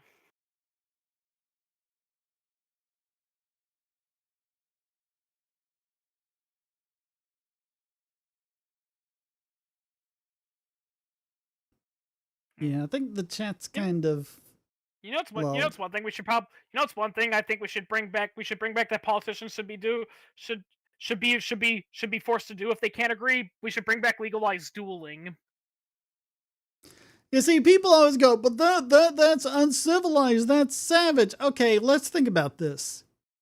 In a duel, the people who participate want to participate, and the only Yep. people they are putting at risk are themselves. You want to call that Yeah. barbaric and uncivilized? Okay, I can get behind that. But why is it okay to have a war where the two people who want to fight sit back safe in their bunkers, and they, send thousands of young kids to go out and fight? Yeah. I mean, it's like what Real Crusades history pointed out. You got to give those medieval credit. When they wanted a war, they were the first on their horse to lead into battle. Oh, yeah. Yeah, I think a lot of medieval kings, they would view modern politicians and think and say, "Yeah, who puts you guys in power? Because a politician that wants a war but isn't willing to lead the charge himself, he's unfit to rule." Yep, Henry I V mean, was right there at Agincourt, once more into the breach, dear friends. yeah. I mean, even George, yeah. I mean, in George Washington, if I recall correctly, he when he was president, he ran a few campaigns, against the early United States during its conflicts. Not during the Whiskey Rebellion, but I heard there was like other conflicts that were going on that he personally led troops into battle with. Yep, Yeah, he is the commander in chief. yeah. I mean, it's the same thing. It's the same thing with the Cold. It's the same. It was the same thing with the Cold War. It's like, why were politicians, in both the Soviet Union and the United States, figuring out, okay, how can we nuke each other with greater efficiency when they know what the outcome is? It's like, because they don't care, because the Soviet premier and the U.S. president, they've got a bunker and all that place with all the food and stuff they need, so they're safe. Yep, Yeah. If they push the button, they're on their way to their bunker where they'll be safe and sound, and they can wait out the apocalypse while you're left to your own device. yeah, they just go deep under Cheyenne Mountain and Yep. Yeah. Yeah. I think we should do a rule like, you've seen the movie The Iron Giant, right? oh yeah, Yeah, where that guy unintentionally causes the nuke and all that, and they force him so he can't get out of there, so he has to stay and die with them. That's what should happen to the leader of every single nuclear capable country. If they decide to push that button, they are staying right in the middle of their capital until that bomb drops on them. Yeah. They just sit right there at ground zero. Yep. Yep. If you believe that your cause is so high and mighty that you got to blow up the Earth to prove it, then you know what? You're going to be in the epicenter of it.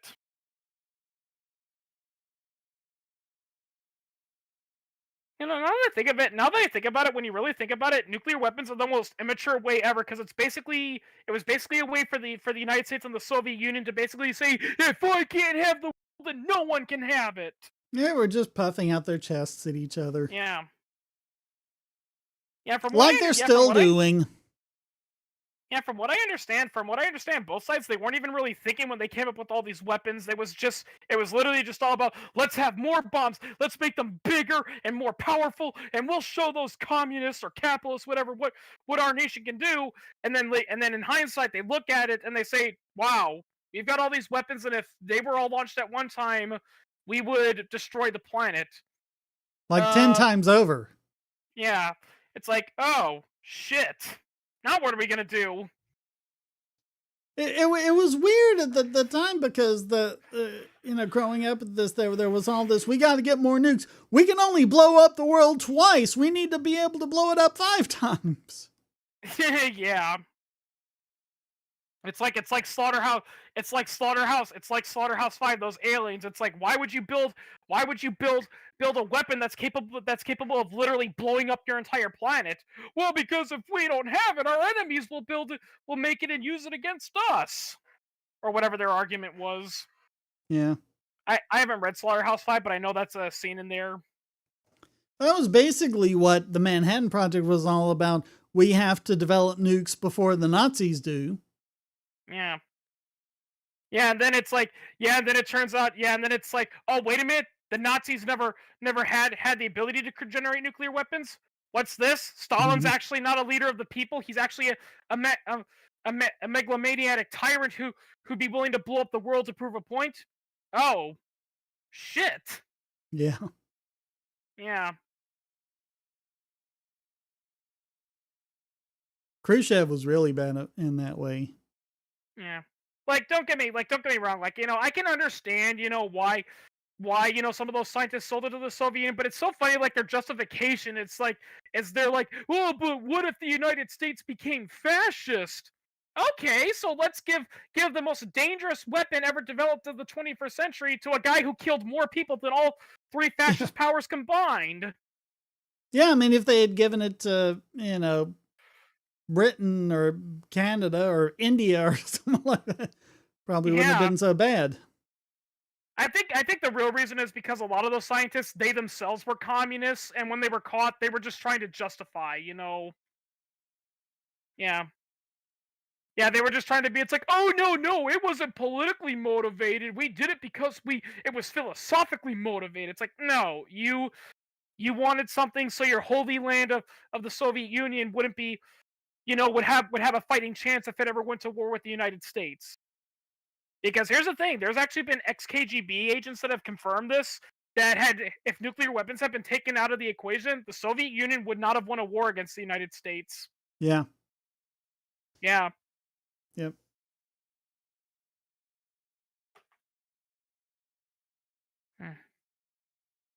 That's also why I don't like Dalton Trumbo, because that guy was a massive hypocrite. Yeah, during World War II, he was all, oh, we should not get involved. This European war, we shouldn't be sending our boys out to fight and die. What's this? Our communist holy land of the Soviet Union's attack? Oh, we need to go to war now. Quickly, ban my own book, Johnny's Got His Gun, so people won't read it. No joke, he actually did that. He censored his own book because he was afraid it would stop people from signing up for the war. Yeah. Yeah. He wasn't principled about it the way Smedley Butler was. Yeah. I mean, with Smedley Butler, from what I understand, the problem with him isn't necessarily that he was socialist or he fell for propaganda. He just got his definitions all mixed up. Well, he didn't really understand economics. Yeah. And Like he's like he that's not a big failing in a human being, because yeah. it's a complicated subject. He's one of those he's one of those he's one of those people who are like, because I've seen some people say this, they're like, oh, we hate capitalism, we'd rather have a system where things are voluntarily done and all that, and I'm like, well, that's capitalism, and they're like, no, capitalism is when corporations do all this. It's like, no, that's not capitalism, that's corporatism. That's It literally seems to me that corporatism, which is why they're called corporations. Yeah, it seems to me that's kind of like what Smedley Butler was. Is like he was ranting and raving about capitalism. He says we need this kind of society, and you realize, wait a minute, what you're describing is imperial mercantilism, and what you Yeah. want is actually free market capitalism, Smedley. Hmm. I mean, I don't know. The guy was a marine officer, not a not an Yeah. economist. Yeah, Yeah, those Marines aren't exactly known for their intellectual greatness. yeah. Well, yeah, that's why there's that old. That's why there's that old joke in the U.S. military. Marine stands for muscles are required, intelligence not essential. That's Yeah, yeah. why Then again, a I've lot heard of the of biggest tech people came out of the Navy, because the Navy had to know that stuff, because yeah, just getting computers and communications and stuff like that yeah. working when you're out on a boat in the middle of a Pacific, I necessity mean, I being the mean, mother of invention, they got to figure all that out. I mean, and you've mentioned this before. To give them credit where credit is due, they're actually one of the only branches that actually takes cybersecurity very Yeah, seriously. well, they have Whereas to. all the other Yeah, Yeah. whereas all the other branches either don't know shit about it, or they're like, "Oh, that's never gonna happen. All the hackers in the world are either in government, or either in the government hands, or they're in prison." It's like, yeah, how do you know that? Or they say, "Oh, we can't secure our." And the latest thing is CSAM, but whatever excuse du jour it is for not Mm, being able to encrypt, the Navy's always like, excuse me, we need to encrypt. Can we have strong encryption, please? yeah. I mean, I've gotten into arguments with people because I brought this up before, the F-35, fighter plane and all that, and that's one thing, that the U.S. military still refuses to acknowledge because many people have been concerned about it. It's like they're thinking, okay, so this is going to be a plane that's going to be a smart computer. It's going to communicate with other F-35s and all that. That's cool and all that, but that means this thing is going to be vulnerable to cyber attacks. Are you guys sure that the F-35 has proper cybersecurity protection? And the Air Force doesn't acknowledge it. They just say, Yep. "Oh, it can't be hacked. They still Oh, haven't it said can't they be." still haven't said why that one crashed when they were testing it on autopilot. Hmm. Yeah, and they insist that. What's the dumbest thing too I hear about is that people say it's like, well, it's on a military network and it's not connected to the mainstream internet, so it can't be hacked. That's not how hacking works, people. No, it's not. It's Yeah, I mean, I've made the joke before, but there's this misconception. Like I saw this joke one time. It was called, how people think hackers are like, and it shows that guy at his computer clicking and clacking and typing in, all that computer mumbo jumbo, and then it shows what hacking is really like, and it shows him on the phone saying, "Yeah, my name's John Doe with X and so and so corporation. I'm having difficulty with my password. Can you give me the yeah. master code?" Yeah, Yeah, I think it was Adi Shamir who said, amateurs hack systems, professionals hack people. oh yeah, like actually, this is a real world example that actually happened to the U.S. military. It happened to the U.S. Army. The worst cybersecurity attack by the U.S. Army wasn't a guy on a computer. Wasn't a guy on a computer, typing in, getting all the passwords on the computer. It was literally he still hasn't been caught. He literally snuck into a U.S. base, and he dropped off a USB B port that had Yep. the Yep. computer virus on it, and some idiot at the Army IT said, "Huh, what's this do? Let's plug it into the main central command computer and see what it is." That was how they got Stuxnet into the Iranian nuclear power facility. Yeah. That's exactly how they did that. They paid a guy to just say yeah, take this UBS stick and just stick it into the I main don't even think computer. they did that. I think they just kind of dropped them around, and someone was like, "Oh, look at that, a USB stick. I wonder what's on it," and plugs it in. Yep. I mean, if I recall correctly, that's what they teach you if you're in IT security. They teach you if you see a UBS driver laying around and you do not know who it is or where it come from, don't stick it in the computer, Yep. because you don't know what's on it. I mean, I'll maintain, going back to, the hacking people thing, I maintain that the greatest hacker in movie history was Axel Foley. And people are like, what are you talking about? He didn't do stuff on computers. I think in like all 3 movies, he uses a computer like once. It's like, but he was people hacking all over the place. And he was getting into like, he got into like that Playboy Mansion party with Hugh Hefner just by people hacking his way in. Oh yeah, I mean, John Applewhite or something his name, the guy who was the inspiration for Catch Me If You Can, he was a hacker before computers were invented. Yeah. Yeah. Yeah, he didn't use a computer. All he did was he gained basic knowledge of, of the thing he was trying to do, said some of that. I mean, heck, that guy was officially a doctor that oversaw a medical ward for a couple months. Yeah,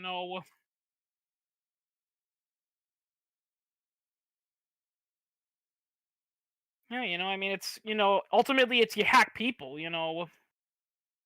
I mean, yeah, there is computer work and computers make it easier, but still, at the end of the day, you got to be able to hack people because, like I said, because if I recall correctly, that's actually the reason why a lot of hackers try to get your personal information on your computers because that's how they hack it. They get it so they can contact, Well, that's mostly how people like generate their passwords is they use their phone numbers or their dog's name or whatever.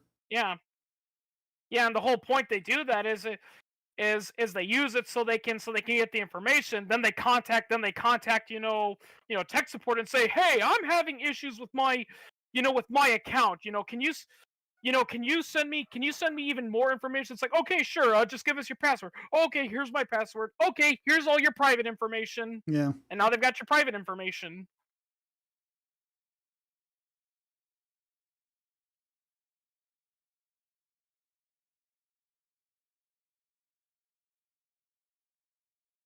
I mean, that's how a lot of those robocall scams work. They'll say, oh, we're collecting a debt, or we're going to sue you or something like that to get you to call in. And if they call in, then they'll ask you for like your social security number or your credit card number or something like that. And then they own you. Yep. Yep, that's why a lot of those, people say that. A lot of those companies say, here's the thing, if there is an issue with your account, we are not going to contact you. And it's for that very reason,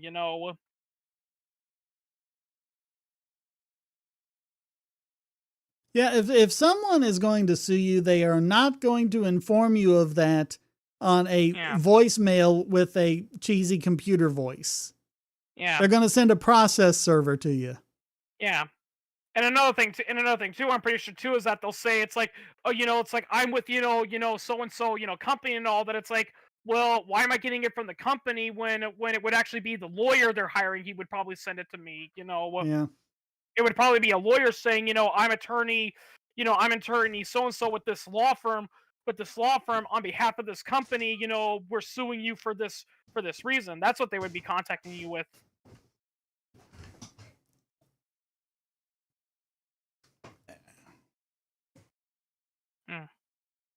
Yeah, I mean, just a little bit of thought, we'll get you to say, hey, wait a minute, this doesn't pass the smell test, but the idea is to get you in a panic mode. Oh my God, someone's suing me. Oh my God, someone's taking thousands of dollars. Yeah, I've seen stuff like that before. I've seen stuff pop up where it's like your account's been compromised and someone's stealing your information and all that. And thankfully I've learned enough, to always say, okay, let's just calm down. Let's go to my my computer scan, see what happens. What's this? It says everything's fine and intact. Yeah, I'm gonna ignore you alert. Yep. Yeah. Yeah, listen to what your computer scanner says, not what the email tells you. Microsoft will not contact you and say they found a virus on your computer. That's not how it works. Yeah. Yeah, that's... And I mean, most people are sitting here like, well, yeah, of course, I wouldn't fall for that. And yeah, I'm sure you wouldn't. But they can do, like zillions of these robocalls. All they need is like 1 out of 10,000 people to take the bait, Yeah, Yeah, they just need to call that one old person that doesn't really know how computers work, and it gives them a front.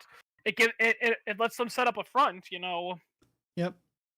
'Cause sometimes, if I recall correctly, that's another thing that that a lot of hackers do. It's like, there's like a lot of people like, well, why would a hacker want to hack an account of me? Like, there's not even nothing important. It's because, well, they're not after you in particular, but they might be after the system you're using, and they're just going to be using your account as a front.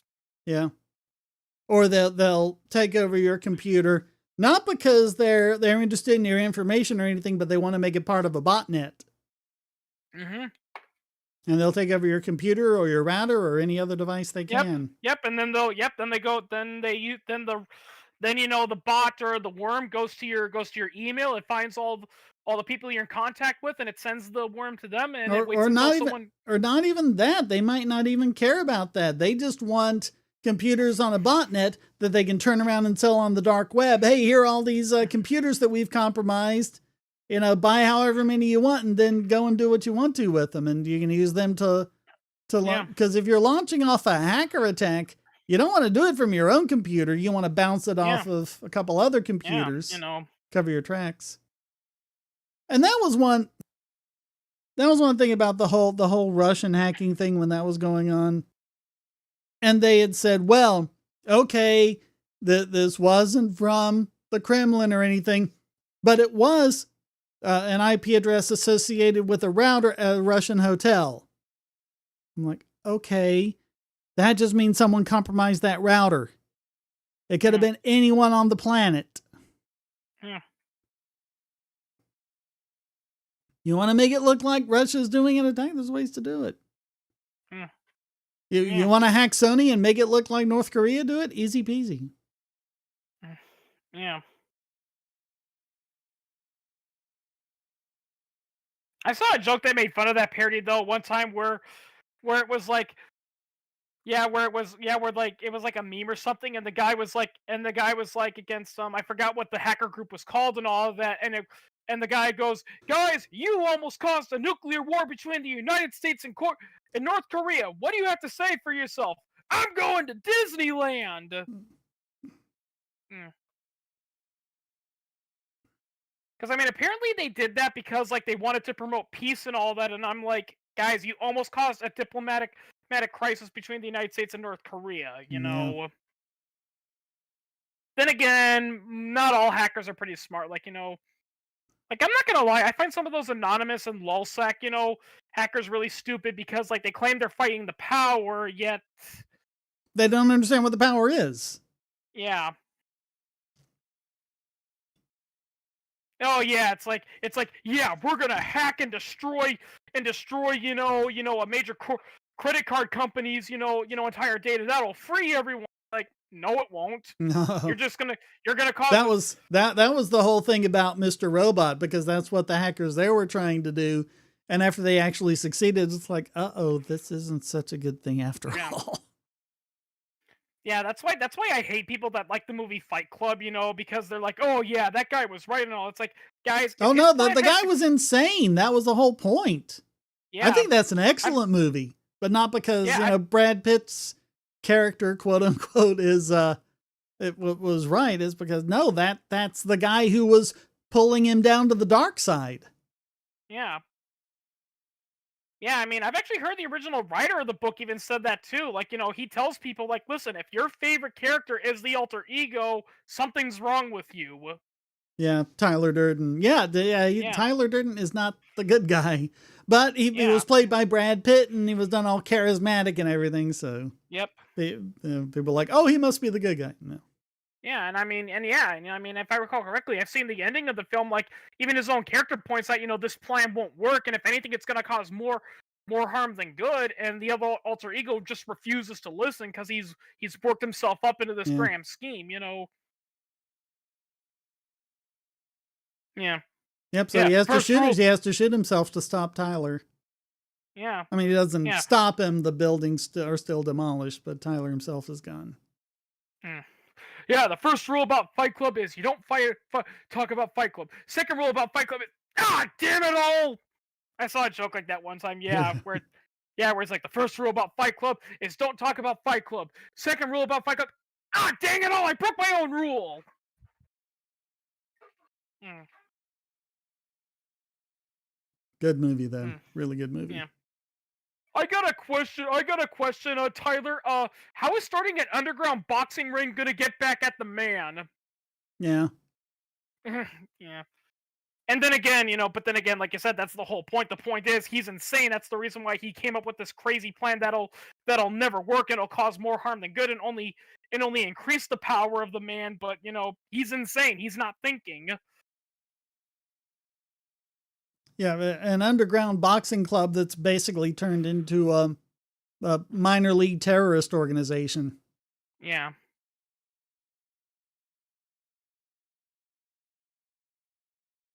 That just ended up getting way out of control. Yeah.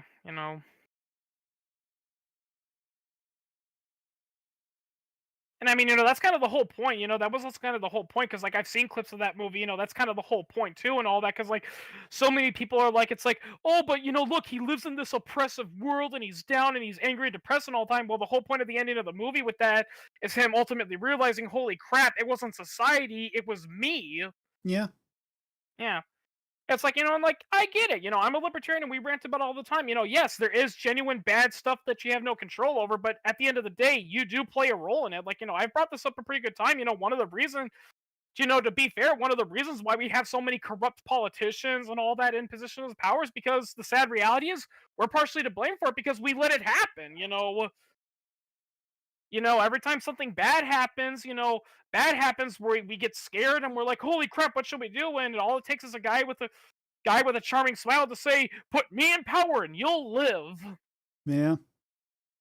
I mean, that's what Yep, V speech from that's V. the basic Tyler Durden character there. Yeah, and I mean that's kind of what the speech for that V from the movie was trying to whole pointed out. Now, in the comic, he was an asshole and he was basically Yeah. condemning everyone to die. But in the movie, it was more like an explanation. It's more like, listen, people. It wasn't the war, it wasn't the plague that brought the Norse Fire Party in power. It was you. You got scared and you caved into your fear and you let them take advantage of you while you were in that.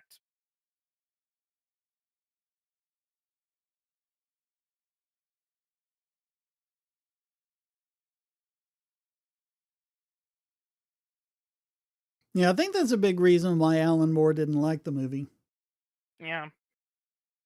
Then again, Alan Moore's infamous because it's like he hates the fact that people like Rorschach from Watchmen, because he's like, why do people like Rorschach from the Watchmen? He's insane and all that. It's like, yeah, but he's the only character that actually has a valid point and actually is standing up for his morals. Yeah. Yeah, he's the one that's Yeah, actually trying to do what's right yeah. and not just be Like I mean, corrupt. everyone is like, the whole point about how it's like, well, yeah, well, he destroyed, well, yeah, okay, so Ozymandias, caused a massive war that killed millions of people and probably caused, massive economic destruction. But hey, at least we're not being nuked. And Rorschach's the only person pointing out saying, doesn't that kind of defeat the purpose though? Yeah. Because that's literally what a nuclear explosion would do. And they literally just let, Dr. Manhattan kill him without even listening to him because it's like, well, yeah, it's right. At least we're not being nuked. And and Rorschach says, even in the face of the apocalypse, I will not let the truth die down. And to be fair, when you think about it, it's actually a bad idea for that because here's the thing: what's going to happen if the truth does come out? You know, people don't like being lied to. But all the heroes are willing to throw their morals aside because it's like, oh well, hey, at least they're, yeah, at least the Soviet Union aren't killing each other and all that. Yeah. And Rorschach's the only one pointing out that it's like, no, that just makes you just as corrupt as the system you're fighting.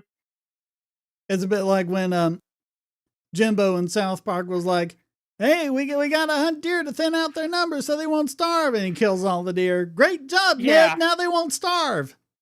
yeah. Now let's go hunt some endangered species animals. I mean, to be fair, that actually ironically is true. Controlled hunts are actually good for that because Yeah. of that, but it's not for that reason. The reason why hunting, actually helps animal populations is because hunting is surprisingly a very profitable industry, and it incentivizes people to wanna keep the animals alive. Yep. That's the reason. That's the reason why, contrary to popular belief, to popular belief, a lot of animals like rhinos, hippopotamus, and all that, they started declining. Not post 20th century, when a lot of countries started saying, okay, we're no longer gonna allow hunting of these animals, and a lot of those European hunt sportsmen's clubs were dissolved because Yeah. now you have all these people saying, well, shit, those guys But paid our bills. They were the ones that hired us. What are we gonna do now? but in the countries that still allow hunting, the rhinos and elephants and all of that are they were actually increasing in population. Yeah, But since yeah, that because they're wasn't most of the countries, then overall the population was declining. It was like, oh, we got to yeah, stop poaching. Well, how do you stop poaching? You legalize hunting. yeah, Just like, how do you stop Al Capone? yeah. You end prohibition. I mean, How do fun you how fact. do I you mean, fun, stop the cartels and fentanyl at the border? It's easy. Legalize drugs. Oh yeah, I mean, there was actually a plan by that one South African activist, and all that. And people are like, you see, the reason why people kill elephants for ivory in their tusks is because ivory is very valuable and expensive. So his plan was, I'm gonna breed a bunch of elephants and rhinos, then I'm gonna surgically remove the horn ivory and create all this artificial ivory and make it so common that it's no longer valuable, that people are gonna be like, well, let's not waste money and resources hunting the elephants because we're not gonna sell the ivory for much. And the government rejected the plan. They're like, "Oh, we can't do that." Mm. Yeah, but then again, the first rule of politics is you have to ignore the laws of economics. I think that's Yep. what Thomas Sowell said. Yep, the first rule of economics is understanding the concept of supply and demand and scarcity, and the first rule of politics is to pretend those laws don't apply to you.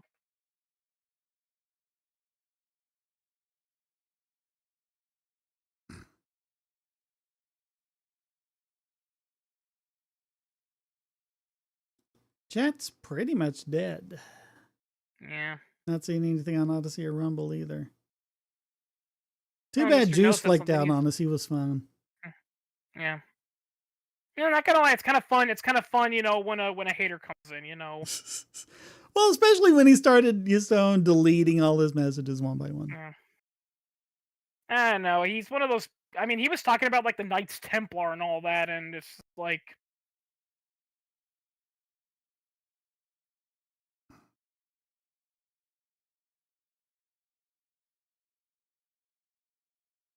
Yeah, that's kind of like been a trend in like fiction, books and movies about how the Knights Templar are still secretly around and doing all this stuff, but people are trying to it's say like, that it's that's ironic. real and it, yeah.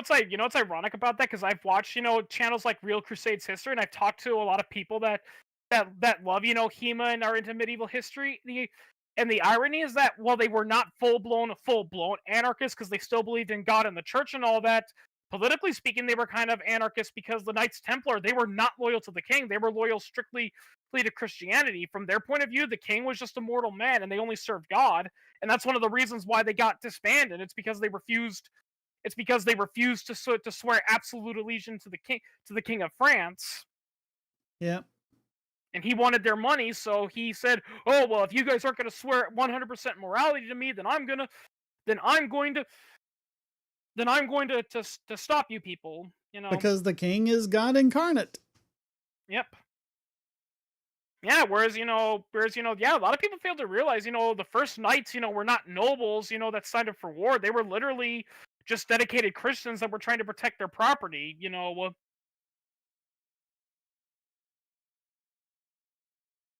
Like I saw a video by Real Crusades History, which regardless of whether or not you agree with them, their videos are really fascinating. I don't know if you've seen them. I haven't seen They're them, really no. fun. Oh, they're really fun to learn about because they covered obviously the Crusades in early medieval period and all that, and they did a special about the Knights Templar and all that, and people and one of the questions they acknowledged there was, how did you become a knight in the Knights Templar? And you know what you had to do? Did you have to have noble birth? Did you have to spend all this money or be connected? Nope, you just had to show up with your and demonstrate that you had fighting prowess and could afford your own equipment, and they said, okay, welcome to the Templar.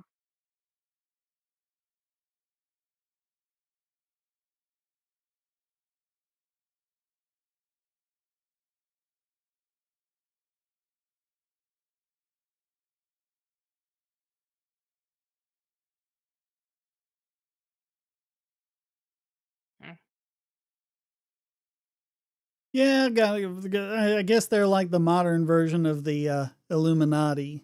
That was Yeah, another big conspiracy for a while. yeah. That the Which is funny Illuminati because were I've looked, still around running everything. which is funny because I looked up the Illuminati and all that, and I looked at like what their beliefs were and all that, and I'm like, and I'm just thinking, why are these people portrayed as bad guys? They sounded pretty good to me, but Yeah, I mean they were basically I don't know if they were full blown libertarian because they still had some status views, but they were lobbying for less government, more enlightened reforms and all that, yeah. and they were literally shut down because the Austrian king didn't want them challenging his authority. Yeah, and the conspiracy theory is they were really running everything behind the scenes and everything, which Yeah, was propaganda, but people yeah, still believe Tulip Mania was a thing, so. yeah, yeah. You know what else? You know what else is an argument I've seen a lot of people say because I've unfortunately seen some scientific atheists say this. Some statheists say this and all that is that they use the whole tobacco thing as proof of why capitalism can't be trusted and it's like oh well tobacco companies were willing to kill their customers they paid money and they knew all about the dangers and risks of it but I don't know part of me is kind of skeptical about that. Well, and it's not like they invented tobacco out of the blue. People have been smoking tobacco for centuries before they came Yeah. along. And I mean, actually, this is something that kind of reminds me of the whole controversy over smoking. Was like so many people said, well, did you know that doctors used to think smoking was good for you? And I'm not so sure about where that was. And I mean, I know there was advertisements like that, but I don't think that's what people believed in. No. That's another thing too about the anti-smoking people is that they look at the advertisements and they think and they say that's what people believe and it's like okay well then by that logic people today think that if you spray Axe on you a whole bunch of beautiful women are going to come rushing to you. It's like people it's an advertisement. Well, you it's know uh, like I was talking about earlier with the Hayes office. People look at all those old movies and like, oh, look at how wholesome everyone was back then. No one swore and no one did all these things. Of course they did. hmm. They just couldn't portray it that way in the movies. Yeah, I mean if I recall correctly like some of the cast of Leave It to Beaver in hindsight said they look at it and they think it's like how corny that show is. It's like, yeah, the mom and dad don't sleep in the same bed. There's no Yeah. the household doesn't have a bathroom. Well, I mean, it later did, if I recall correctly. They actually had an episode where it showed they had a bathroom, though they didn't show the toilet. And Yeah, but fun it was fact. like a lot of those old like sitcoms and everything. You had the couple sleeping in separate beds, and you could look around and see where all the rooms were, and there wasn't a place for a bathroom. And yeah, that was just Yeah, kind of because they didn't show that. yep. I mean, fun fact, a lot of people realize this. That's why in the TV sitcom All in the Family, that's why there was that running gag that every now and then the toilet would randomly flush. Yeah, That was basically a middle finger to the censors because the rule was that oh nope nope nope in 1950s America we don't use the bathroom. yeah, Yeah, yeah. They played around with that in Back to the Future, where Marty thinking his mom was all wholesome and everything like in the movies, and then he travels back to 1955 and sees how she yeah. really Discovers was. his yeah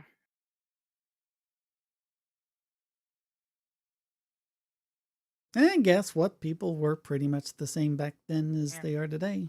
yep. I mean, I've actually remember reading. I mean, that's the reason why the royal family. Why there's that little. Why it's considered. That's kind of considered the reason why it's considered rude for the royal family to bring up. Bodily functions and all that because it goes back to what you said. The whole point is that the royal family are supposed to be gods on Earth, and that's why they don't like toilet humor. Is because toilet humor reminds them, oh wait, I'm not God reincarnated. I'm just a human like everyone else. Yep, you're just a biological organism. Yep. I think yeah. I mean, I'm no psychiatrist, but I think that's the reason why societies have always viewed toilet humor as bad and all that. It's because humans like to think we're special. We don't like to we like to think that we're special. There's something special about us, and we're not wild animals. And things like having sex and pooping and peeing. That's something filthy wild animals do, not sophisticated humans. Yep, But humans are animals. yep. That's why our swear words are like that. And it wasn't that way back in the Middle Ages when everyone was pretty much very much in tune with that because they didn't have plumbing, you know. Oh yeah. But now we I mean, yeah. have all that well hidden. And of course, again, the Hayes office wouldn't let him show it on movies and everything. Oh yeah. I mean, people fail to realize toilet humor is nothing new. They've had it for. In fact, there's actually you know Martin Luther, right? The guy who led the Protestant Reformation in Middle Europe. Apparently, he was fond of fart jokes. Like we have a whole list. We have a whole list of like some stuff he wrote. And one time he wrote us thing that he said to himself while he was using the bathroom. And while he was using the bathroom, he was praying because he was a priest and they got to pray every 5 minutes.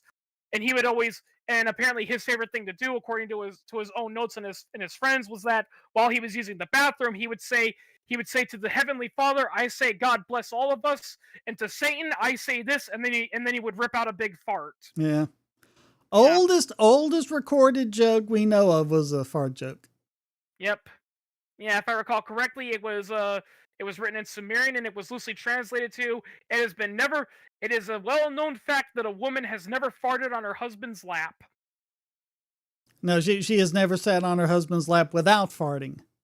Yeah. Yeah. I mean, I think Scholar, I think Shadiversary and many other people have pointed out too. It's like, contrary to popular belief, the medieval people were not, these posh, snobs and all that. They were humans too, and they had toilet humor. They had sex jokes. Even the royals would do it. They did all the things. Okay, so it's 10 o'clock. I guess we gotta wrap this up. So, got any parting thoughts for us? Nah, just ready to go to bed. All right. Well, thanks for thanks for joining me, and thanks for everyone in the chat. Who did we have? We had INVU, we had Red Instrumental, Andy Davis, Night Shift. We also had Darius, but I don't know what happened to his chat. It kind of went away. And I'm even going to give hail and hearty thanks to Juice Sanguinus over on Odyssey for giving us a lot of fun and a lot of things to laugh at. Yeah. I love all the commenters. It's not every day we get a person, like, so many people say it's like, oh, you guys are an echo chamber. Nobody, it's like, we're open to people who don't like us. They just don't show up.